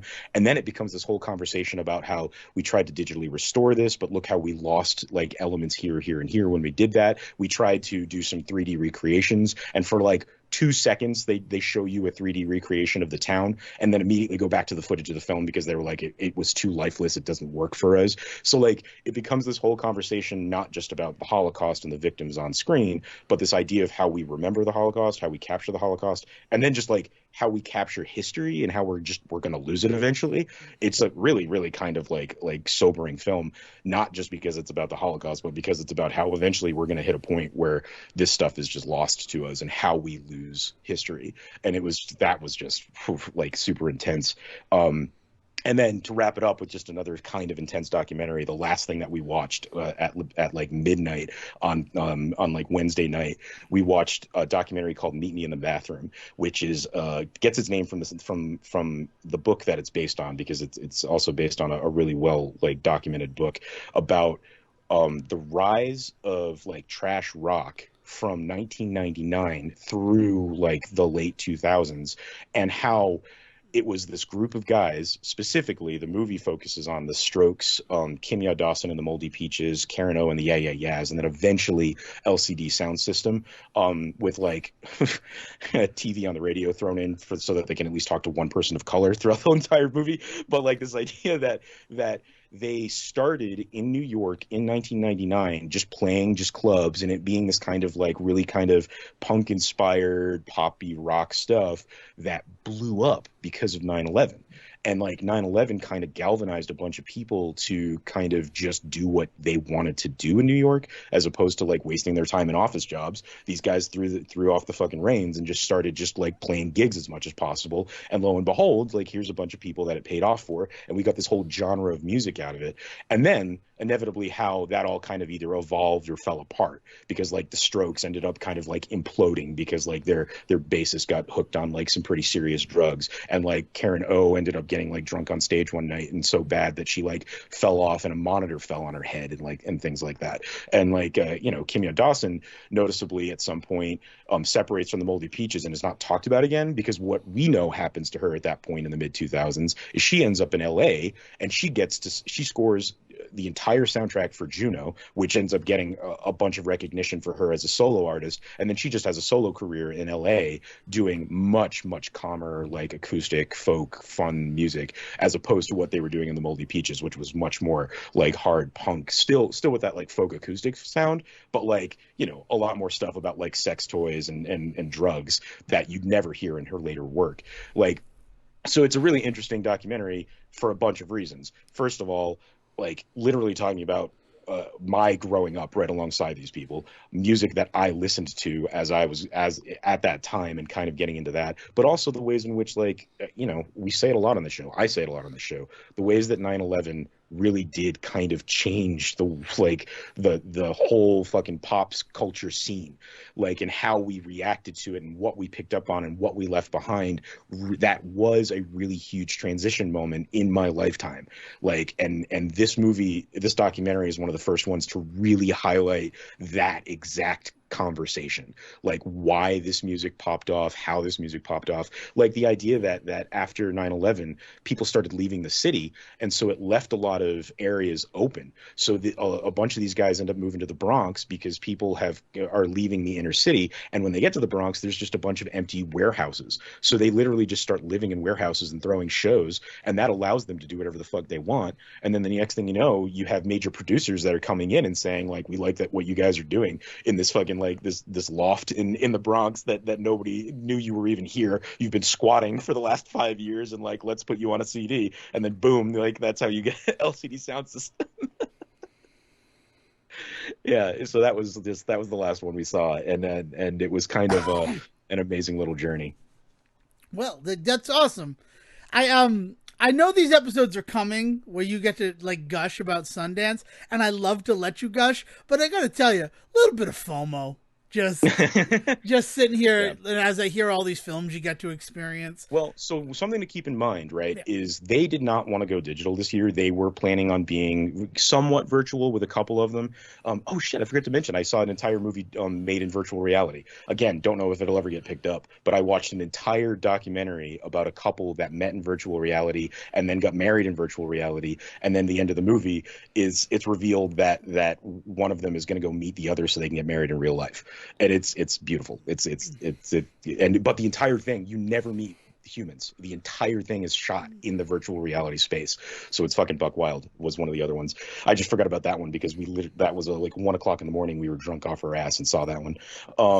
But the other thing to think about, just because virtual spaces made me think of this, is that they moved the thing back to being all streaming. So last year they clearly were just going to go all streaming because COVID. This year things were starting to look better, so they started planning everything being in person with a couple of things being online because it was such a big hit last year. And then all of the regulations came down and all of this shit started, and a lot of the artists from outside of the country were like, I can't, like, we're not going to America, fuck that.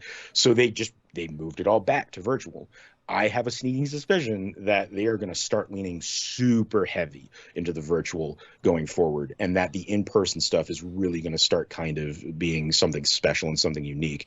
And with that in mind, like, just keep your eye out, because like I get it, like the idea being like me talking about this stuff and openly talking about how it is such an important thing in this one space in the world, but like they are slowly starting to kind of move away from that themselves. It's kind of like a microcosm of what we've seen happen in film over the last like 3 years is happening to Sundance. And because of that, the benefit of that is that it's going to be available to more people outside of just this one space. Cool. And I will keep an eye out. I mean, I've always wanted to, ever since you started talking about one of the benefits of living in Utah, getting to be Sundance. I mean, we had talked and we had planned about me coming out for one, but there's been three since we had that discussion, and Yeah. the three of them have all been under fear of COVID. Right. Like even the one in 2020, where like January 2020 we were sort of free and easy, there were those weird issues because it was something that outside of our country people were looking at. Mm-hmm. So Yeah, I mean, people were already starting to say, I don't know if we can do something like a Sundance or go to New York or anything like that in that yeah. time period. And sure enough, I think it was like 2 weeks after Sundance was when they officially started saying, like, everybody go home, everybody just stay home. It was really weird thinking that we were at a movie theater with like 20 people that we knew, seeing a movie that from a friend of ours that made it into Sundance, Landa Negra. It was a phenomenal film, and I can't believe I got to meet the people that made it. But to go from that literally to the lockdown, like that is my story of COVID, is remembering Sundance and then all of a sudden COVID. Yeah. Yeah, because January 21st was the first recorded case in America in Mm-hmm. 2020. And I only know that because Bill Maher was chirping about it in his first episode of the series. So it's one of those things where, yeah, like we had talked about it and it's like, oh, I don't know, this virus thing might be something. And then I remember like PAX East is something that I was going to go to. And we had talks about maybe trying to do PAX East together the next year. And then that ended up not happening again because, oh, I don't know. And then that ended up being a super spreader event for something that happened on the 29th of February in 2020. Like, Man. it's all this crazy. It's just weird to look back and see, like, we're still in the thick of it at the basis level. So we're not going to truly understand the effects that COVID-19 has had on our culture. But it's really interesting to see the art that's made during it. The stuff Yes. that you mentioned, but also the way that art is distributed during it. Like, you're in a cool epicenter to see how we are reacting and how we are still managing to go on with the things that happened before. And I appreciate that. But I do still feel like, man, I remember when I was going out to 3-4 movies a week, and I now see maybe one new film a week that is like new. and then I forced myself to do a classic, which is my very sharp and unsubtle way of talking about the films I saw this last week. Awesome. So the new one was He's All That. And I struggle to call that a new film because it was basically just the script of She's All That with it swapped around. It's the same writer, isn't it? It is the same writer, yeah. But the really strange thing about it is how fictional the world felt, but because the main character, the girl, so the Freddie Prinze Jr., because it's all Di's staff, I can't think of her name right now. Her last name is Sawyer. Her first name is something, I don't remember. Is in movie or actress? In movie or actress. I don't know either, to be completely honest with you. Okay, so it looks like her name is Paget Sawyer. So yeah, that's probably Paget part of the reason Sawyer. You can't, yeah. And Addison Rae is the actress. Yeah. Yeah. Paget is, like Paget Brewster is the only Paget that I know, and I don't know Paget Brewster. She just does voices in every show I watch. But yeah, so Paget Sawyer, and her job is an influencer. Like, she is getting money for the house by being a brand ambassador for, like, Bunny Venom, which is the name of the company that one of the Kardashians is in charge of. Nice. My dad says, I thought it was Khloe Kardashian, and he's the only one in this house who would know, because my father kept up with the Kardashians. Awesome. Which was really funny. It was like, which Kardashian is that, Dennis? And he's like, I think it's Khloe. And then it's like, well, you're the only one who would know out of everyone in this house. That's why we asked you. So that's like, and it was just so weird that so much of her thrust and story is she is destroyed in the virtual realm because her boyfriend is found to be cheating on her, and she kind of has a meltdown on live on TikTok or whatever they're using, probably Instagram. I believe it's Instagram, and that loses her followers. Proposal fail guy. I get it. Yeah. that loses her followers. That loses her endorsement with Bunny Venom.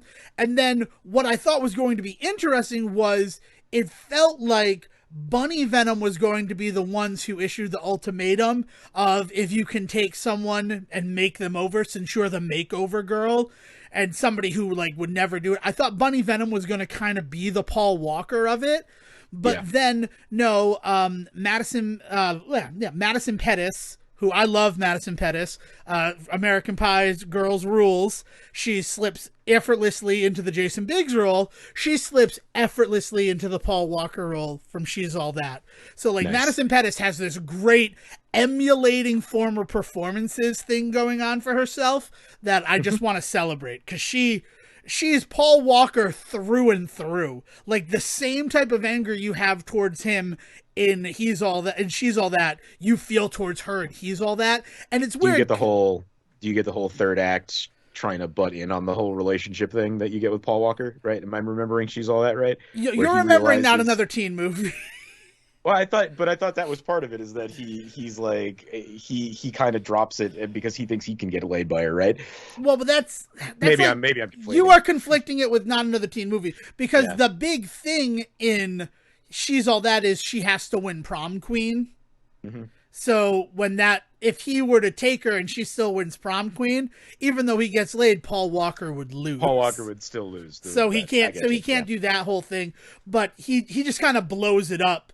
And then he ends up hooking up with the girl that broke Freddie Prinze's heart, because She's All That is the same story. And that's what ends up happening with the Madison Pettis story, is she gets together with Paget's former relationship guy. Like, not only will you lose, but I'm going to take over for who you are in this society. But the coolest thing about the film is Rachel Leigh Cook is in it, and she plays Paget's mom. She's not the same character, which I feel like you miss an opportunity there when she's like, I made a bet, Mom. And she's like, the fuck? You are disowned.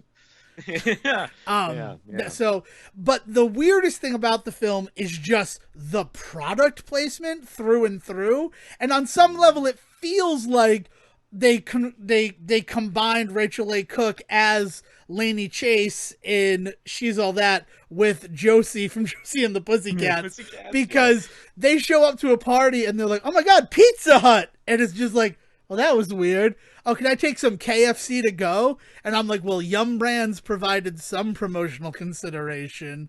Like, it was just, it felt as awkward as all the product placement that is clearly meant to be a joke in something like Josie and the Pussycats. I think one of the things you're failing to mention that I'm seeing here is Matthew Lillard Well, shows I'm up. trying to keep a lovely little surprise because he's in the movie for 30 seconds. Yeah, but well then don't say that. All I was gonna say is just like considering the Freddie Prinze of it all in the first one, Yeah. is he in the first one? He's in the Matthew first one, Lillard? yeah. Matthew He is, Lillard's in okay. it. He's Yeah, friends I with mean, Lainey.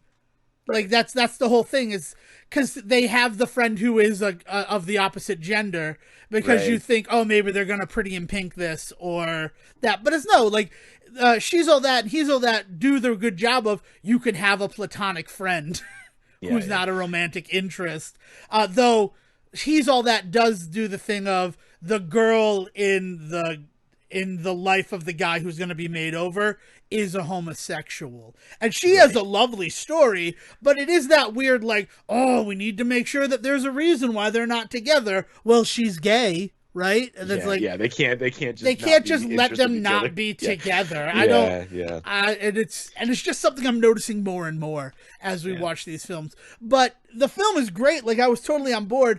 And then there's a dance competition that brings the pacing to a halt and honestly feels like it was inserted to get it to the 90-minute mark. Like it does not work at all. And honestly, that's my one critique of He's All That. Otherwise, if you got a Netflix subscription, I don't know why you're not watching it right now. It's good to know. No, I love Matthew Lillard still getting work, and it gives me hope that one day we'll get to see the return of the Freddie Prinze Jr. Matthew Lillard movie. Because man, like that was a genre unto itself. Yes, it I was was. actually just talking about like Wing Commander the other day, and you know what, a movie I secretly kind of still love is Summer Catch. Like Summer Catch, geez, talk about a problematic film, but Oh. it's just something wonderful. That's Jessica Biel too, right? Yes, Like it is. just to Yes. be thematic with our month of January 2022. Let's Yeah. just highlight some more JB. Let's never call Jessica Biel JB ever again. I apologize to all the Jessica Biel fans out there and to Jessica Biel herself. She's got some shit she's dealing with right now. Yeah. Not vaccinating Justin Timberlake's kids has really pissed off a lot of people. So Yeah, no, I can understand that. But it's gonna be me, I guess. I don't know what I'm doing here. So He's All That. Definitely recommend it. The other one that I watched, which was our Saturday classic film, was Beverly Hills Cop, and I had never seen Beverly Hills Cop. Are you kidding me? Oh man, it is like Eddie Murphy. I don't know what you've done with yourself in the last like 10 years. Like he's just, but man, Since Dreamgirls, right? So almost the last 20 years. 18. yeah, that's true.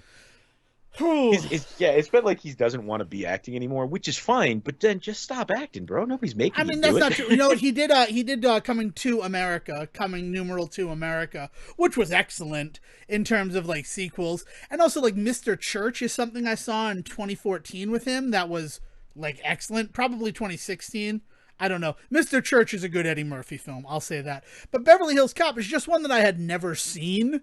And I had been in 1984 because I joined the Board with Friends to do a Ghostbusters Afterlife project with them, and I don't know when that's releasing, but when it does, I'll make sure to give you all the information.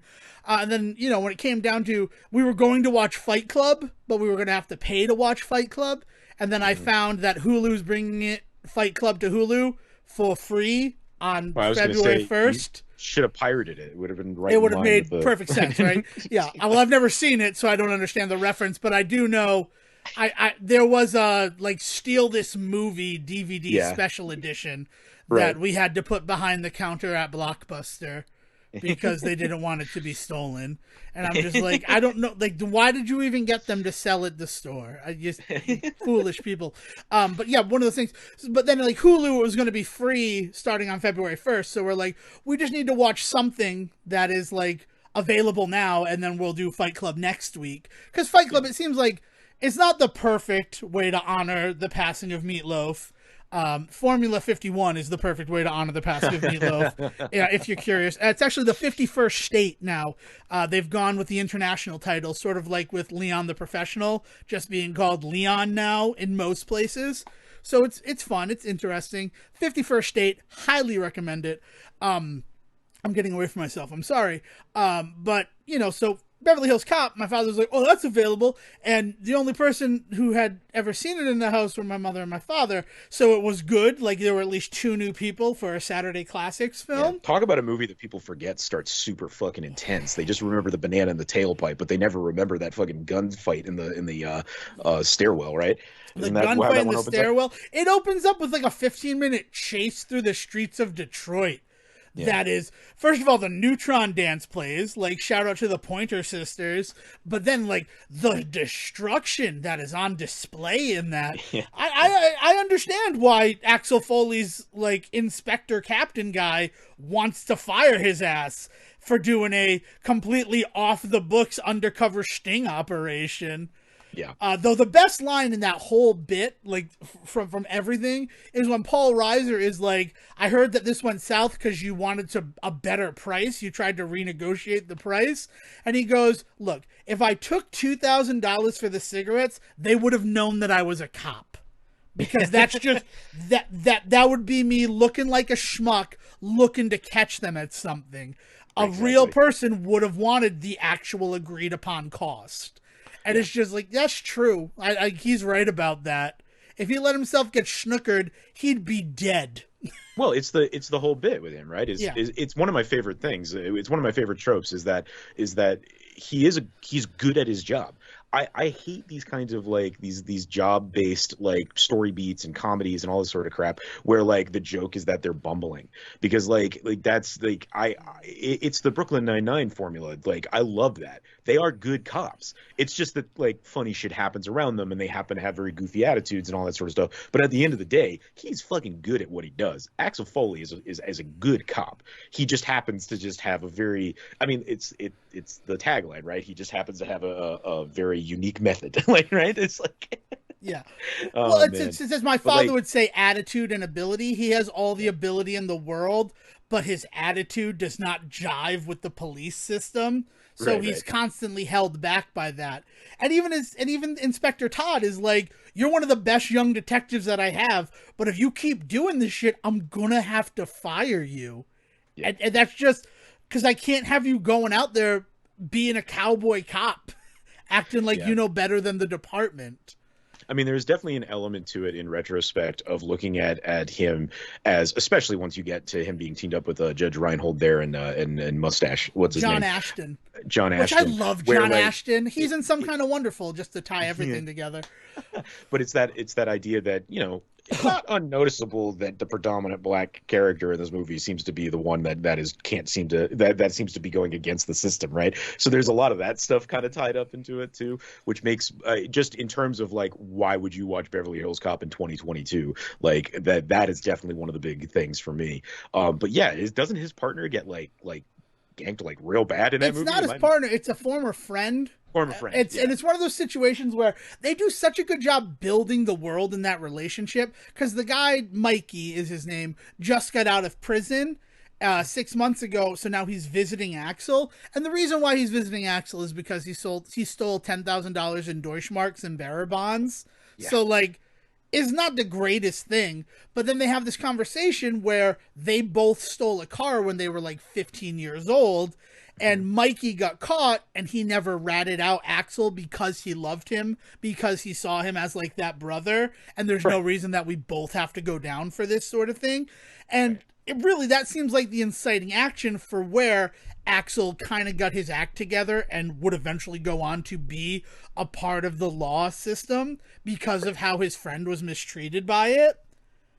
And then to see his friend who just said, I love you, that's why I didn't sell you out, immediately get killed by Jonathan Banks. yeah, You're in it. yeah, You're right there with him. yeah, yeah. It does so much with so little. And then, yeah, it's when he gets to Beverly Hills where it's predominantly white. And actually, he's arrested. He gets thrown through a window and gets arrested for disturbing the peace. And the conversation in the house was, those are probably the whitest actors I have ever seen. Like, they would be Yeah, poster boys for yeah, Aryans, and yeah. it really represents something. So then when he meets Reinhold and Ashton, and he's just like, come on, you're better than this. Like, you can see that sort of like conflict because they're not like as white bread as those two guys were. Yeah, I mean, and they're talking about LA cops in the 80s, and they're doing everything they can to talk about how these two start out in this, this clubhouse attitude about how to treat Axel, and really kind of come around to the fact that they cannot be treating him that way.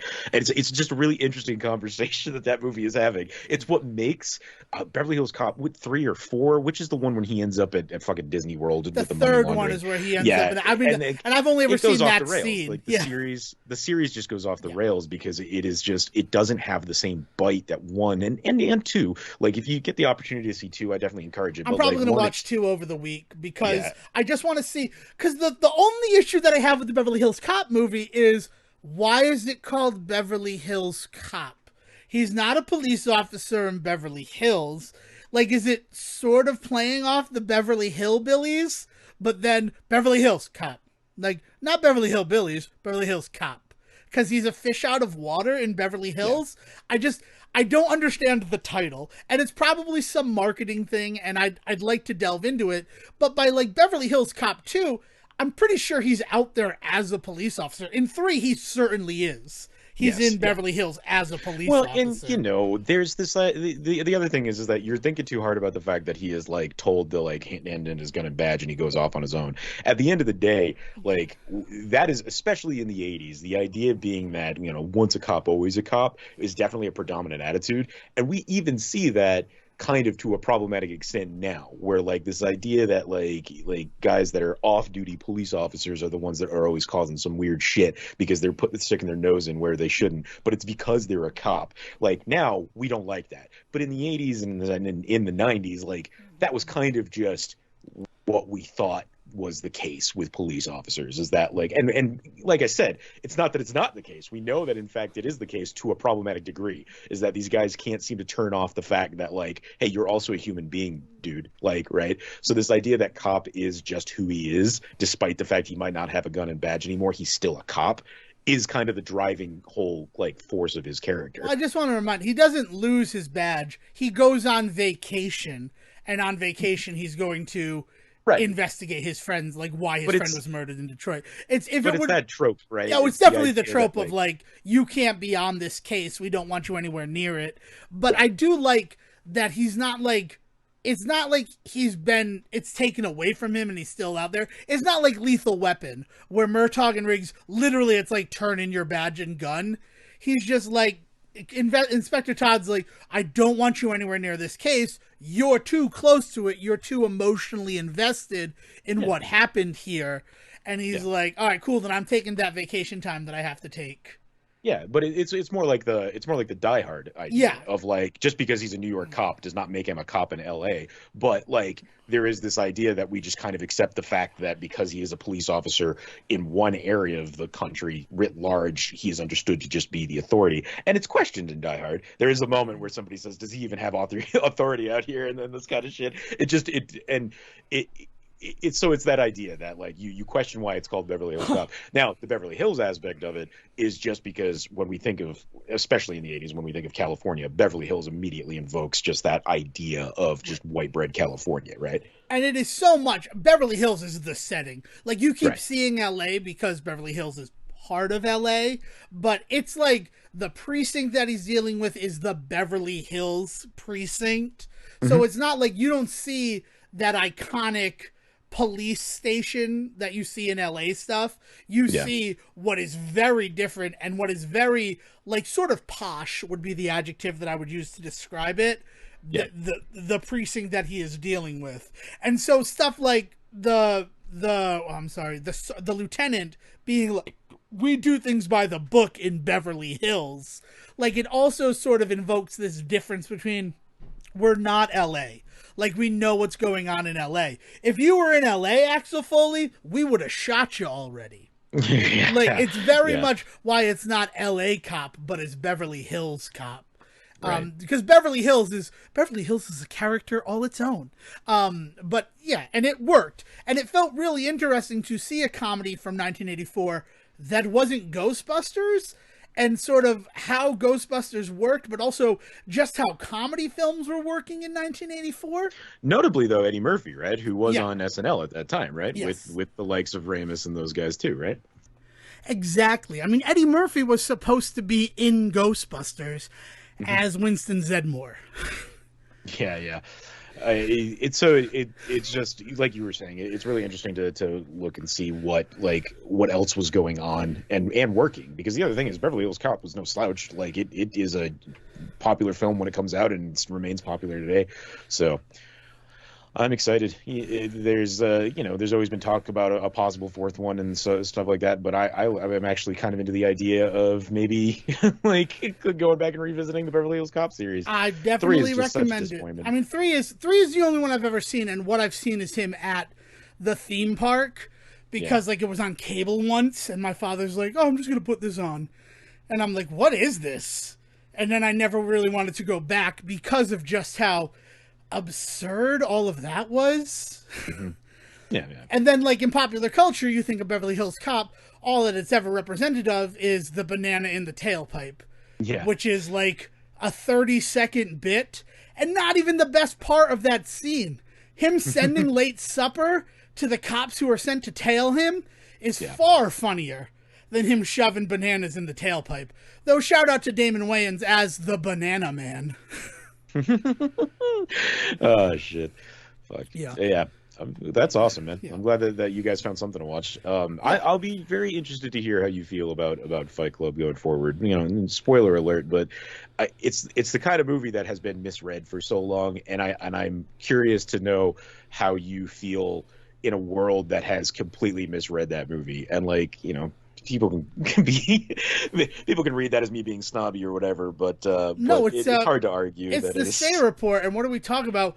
We talk a lot about how society at large misreads films. Yeah, yeah. So, and it definitely seems like one where that's the exact sort of thing. Like American Psycho, I feel like that's kind of a double header right there of films Mhm. that were just read the wrong way for that Yeah. time, and we'll get to it. Also, I'd like to address the Matrix in the room. Did you see Matrix Resurrections, Sejohn? Did you watch it? I I haven't yet. I mean, Okay, I intend to. It's just it's one of those ones that's not high on the docket of priority for me right now, all right. especially because we were for Sundance and stuff. No, no, no, of course. Well, it's off of I HBO Max now, and it will probably be back in like 4 months. Yeah, And yeah. and the reason I'm addressing is that there have been people who have been asking me about it, why we haven't covered it yet on the Say Report, and that makes sense. We did do a special episode about The Matrix 3 years ago, so I understand the question. But know that because one or both of us missed it, both of us missed the Resurrections. Let's just be honest about it. It's the only HBO Max film that I didn't really see. Yeah, well, and so to my side of that point, if anybody is really wondering why like I didn't jump on it, is I don't know if you all have noticed, but the Matrix kind of led to a lot of talk about misreadings, problematic understandings of like what the character of Neo is and was, and like it led to the whole Columbine style long leather jackets, guns under the in the hip type shit that like you watch the first Matrix movie now and that hallway fight scene doesn't look cool. It is actually kind of terrifying. Like that kind of attitude, right? And so I was trying to make sure that Matrix Resurrections got its due for people to see it and to watch it and to form their opinions about it, so that I can now just kind of watch it free from the zeitgeist of it, if there was going to be one. Doesn't seem like there was much of one, so that'll be something to definitely talk about when we do see it. But I kind of stared away from it because of the ways that the world has kind of really leaned into all of the like guns and violence shit of the Matrix, and seems to have really kind of stepped away from a lot of the whole like, hey, this world is not the real world type stuff. Which the new movie, Or is it? well, and so kidding, in the sorry. new movie, there was definitely an element where it felt like they were leaning way more into that stuff as opposed to the guns and violence stuff. I'm sure there's definitely plenty of action to be had in the new movie, but the idea being that the ad campaigns were all about the idea of, oh, Neo's back in now. What's going on? What is real, what isn't real, and what happens when people like psychiatrists in your life start discussing with you what's real and what's not real. Like some really heavier kind of upsetting stuff. So I'm excited to see the movie. It is by no means that I have no interest in the film or anything like that. It's just that it was a series that was a landmine for 20 years for all sorts of reasons, behind the screen stuff, on screen stuff, all sorts of things.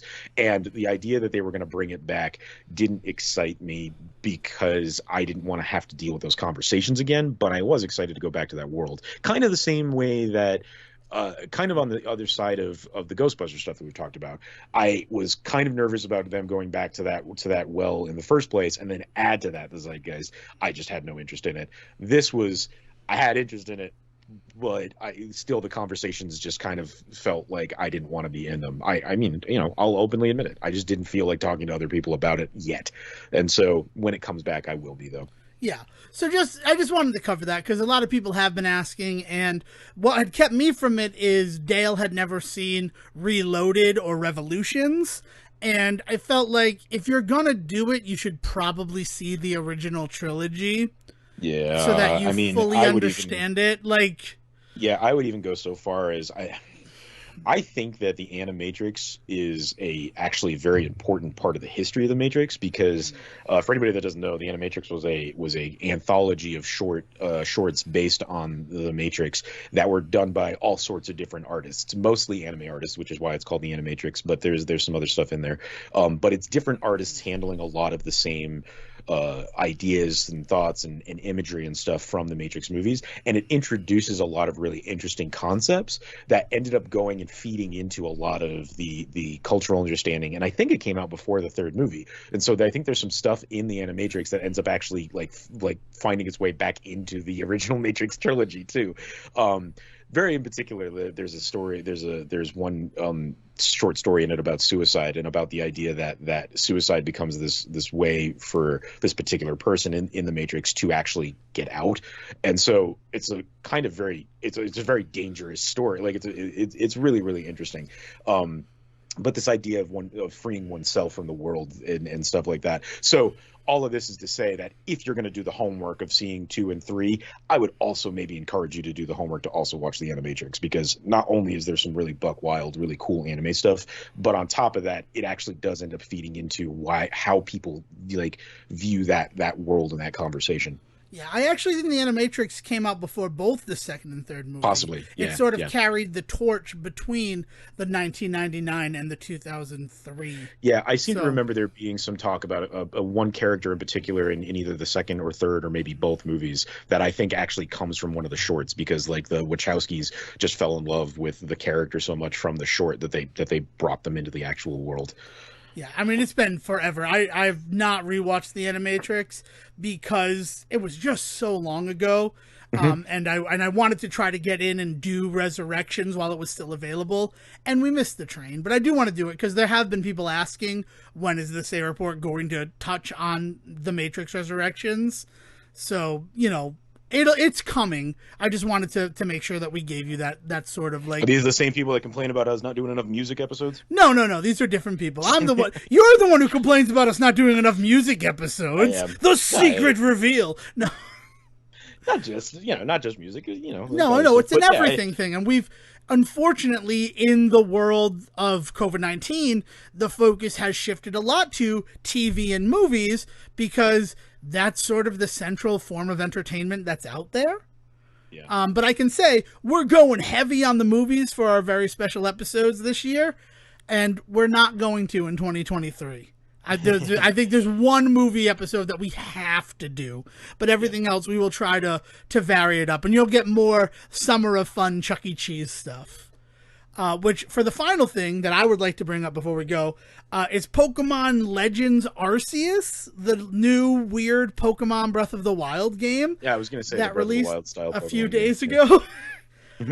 It's excellent. I'm loving it. I'm only about 6 hours in, and a lot of that 6 hours is you have to do research to complete the Pokedex, and I've been doing that. I haven't really been focusing on the story at all. But then once I got a perfect ranking on a Pokemon, I realized all I get is a pretty picture, and that pretty picture is just a glowing Pokeball. So I'm going to start focusing on the story. So I'll have a lot more to say on that next week. But right now, if you are on the fence, let me tell you, it's a pretty exciting and different way to play Pokemon that I'm loving so far. Yeah. The Pokemon audience is just another one that I don't feel like engaging with right now, because you give them a game that's completely different, because they've said for years how they feel like Pokemon hasn't changed, and then all they do is complain about how it doesn't have any of the mechanics they like. And so I'm just kind of fed up with people right now as far as that goes. But that has nothing to do with the game. For I'm me, excited to hear how you... The Pokemon complaint factory is the graphics. And you need to consider the fact that for 7 generations of Pokemon, they were handhold exclusive games. Yeah. Like, Sword and Shield was the first semi-console based game. But then you get to something like Pokemon Legends Arceus, and this feels like it was completely built for a console experience. Yeah, and then there was some weird stuff about how people were complaining that, like, when certain Pokemon like hit the water, they don't behave correctly or something. I don't know. There's been some stuff out there about that, about graphics for sure on this one. I mean, to me it feels like the Wind Waker complaints from 20 years ago, right? Was that like 2003 that game came out? That's awesome to hear, because I was concerned that it was more like the graphics are trying to do this thing and it's not working, as opposed to the graphics are doing this thing and I don't like it. And if it's more the latter, then fuck that. I'm even more done with that conversation then. I mean, the way that I felt when the game started up was, oh my god, this is so Wind Waker. And then I'm thinking, and then the second you say Wind Waker, if you were somebody who played Wind Waker and were alive when Wind Waker was new and heavily derided for its cartoon aesthetic that has weirdly aged better than games that nobody talks about, like Twilight Princess, and to a lesser extent Skyward Sword, because there was a remake of it, so it's been on a lot of tongues this past year. I think they went the right direction with the art style in Wind Waker. And I think that that's sort of what they did here. We went with, I'll say, safer graphics, because there's so much going on in the world at the time that if it were like super high-res graphics, that the game would probably not work. Considering the Switch is not on par with like the Xbox Series X or the PS5. Right. Oh yeah, for sure. But yeah, I'll have more to say on that. Chair Watch 2022. My chair is 3 hours away from the studio right now. Of course, Bombo Genesis and Keenan had something to say about that, but the next episode of the Say Report should be recorded from my new chair. I'm excited. So that's something that's going to be crazy. I don't know what to do. Like, now that it's almost here, I'm like, am I ready? Like, is it going to fit my space? I don't know. But also, ironically, I assumed that the keyboard would be here long before Chair Watch ended. So Keyboard Watch also, I have no idea when they're coming. The original date was January 4th, and now it's like February 28th. Hey, all right. At least they didn't say February 30th. Then you Then you got some real problems. But also, I got the keyboard, like a style of it, without the bells and whistles that ours will have, and it actually ended up being defective, and I had to send it back. So it's even more fun waiting for something that might not work. Loving America in 2022. Man, awesome. Awesome. I think that's everything for me. Anything else that you'd like to add, Sejohn? I've been kicking the shit out of Wario's Woods, and so I'm finding the Super Nintendo version. So I don't know if I've talked about this yet on the show, but like I have like found myself kind of like really diving into Wario's Woods for some reason, and part of that was because it was up on the Virtual Console on the Nintendo Entertainment System version, and still is on the Switch, and that was kind of like my go-to like kill a few minutes game on the Switch for a while, and then, you know, through some other stuff that Devon and I have been doing, kind of side project-y stuff, I've got this really good emulator, and was able to play it against some people online the other day, and that was pretty wild. But yeah, I you and I kind of talked about how there's like a specifically between Dr. Mario Nintendo and Super Nintendo, there's like some really weird differences in like the slippiness and things like that. One of the really big things that I've been noticing between Wario's Woods Nintendo and Super Nintendo is kind of concept and attitude behind like how the game should progress and feel, and that meaning that the Nintendo Entertainment System one definitely comes across as quote unquote harder, like Nintendo hard, right? Versus the Super Nintendo one is much more inviting. That being said, the Super Nintendo one has a lot more going on because you can eventually get to like secret like hidden versions of bosses and things like that that are extremely hard. So like it gets to the point that the Nintendo Entertainment System one does, but it just takes a little bit longer to get there. And so I've been rogging the crap out of some Super Nintendo Wario's Woods, only to then start getting my ass handed to me a la the Nintendo version. So like I'm kind of I'm in this like ongoing battle with Wario right now on two different fronts. Good work, dickhead. Yeah, but that's the just some little video game news on my end of what I've been doing is yeah, in lieu of doing anything fun and new, I've been going back to some older stuff. And because of that, I've been playing Wario Woods on the NES, and it's this neat thing where every 5 levels you get a checkpoint, and I dig that. I dig that whole thing where, you know, I can start from level 60 this time. The problem is the number of times I got to level 59 and then just failed. So like right on the doorstep of a checkpoint. And now that I'm at 60, the number of times that I have died in level 64, I'm mad at Sejohn. It's definitely a game that I find I need to warm up, right? So even though it checkpoints at level 60, I may still start at level 40 just to give myself a good 20 levels that I know I can get through and really kind of get the muscles going. Because it really is a game that benefits from being in it, right? Like it's one of those types of puzzle games. Tetris is like this. It hits a lot of the same nerves for me as Tetris does. Where yeah, you can start on level 9 of Tetris if you want in the menu, but like don't do that. Like maybe you're not in the mood to start at level 0 and work your way up, so start at 5. Like do yourself the favor to get like get your muscles moving and get your memory kind of back for like how to play the game, and then like really go whole hog on it. So it's definitely one of those. So if part of the reason why you're getting stuck is because you're just starting right at 60 and you can't seem to get past it, I do yourself a favor and go back 10 levels and then see what you can do there. I might. That's something. And also, you don't get the benefit of possibly earning continues if you just start from that. I don't know how you're supposed to get 25 coins. I don't know what master class in that game you'd need to put on display in order to beat the game fast enough to get all of the victory coins. Especially when like RNG is part of it, and the flip-flop guys who change color, and the spinny dudes who you have to kill diagonally. So I believe 9 lives is the most you can get, right? Yeah, and, that makes sense. Yeah. And so and I've definitely hit that. And the way that you do that is you just go back to level 1 and you just play through and you just collect and collect and collect. And then at some point you hit a point where you don't need to worry about collecting all of the coins, and you can stop worrying about getting it done too fast because you're already at 9 lives. It doesn't matter, right? So you kind of you can remove that factor from your math essentially. Yeah, it's Wario's Woods is a weirdly addictive game to get into, and not just on the like play level but also on the meta level.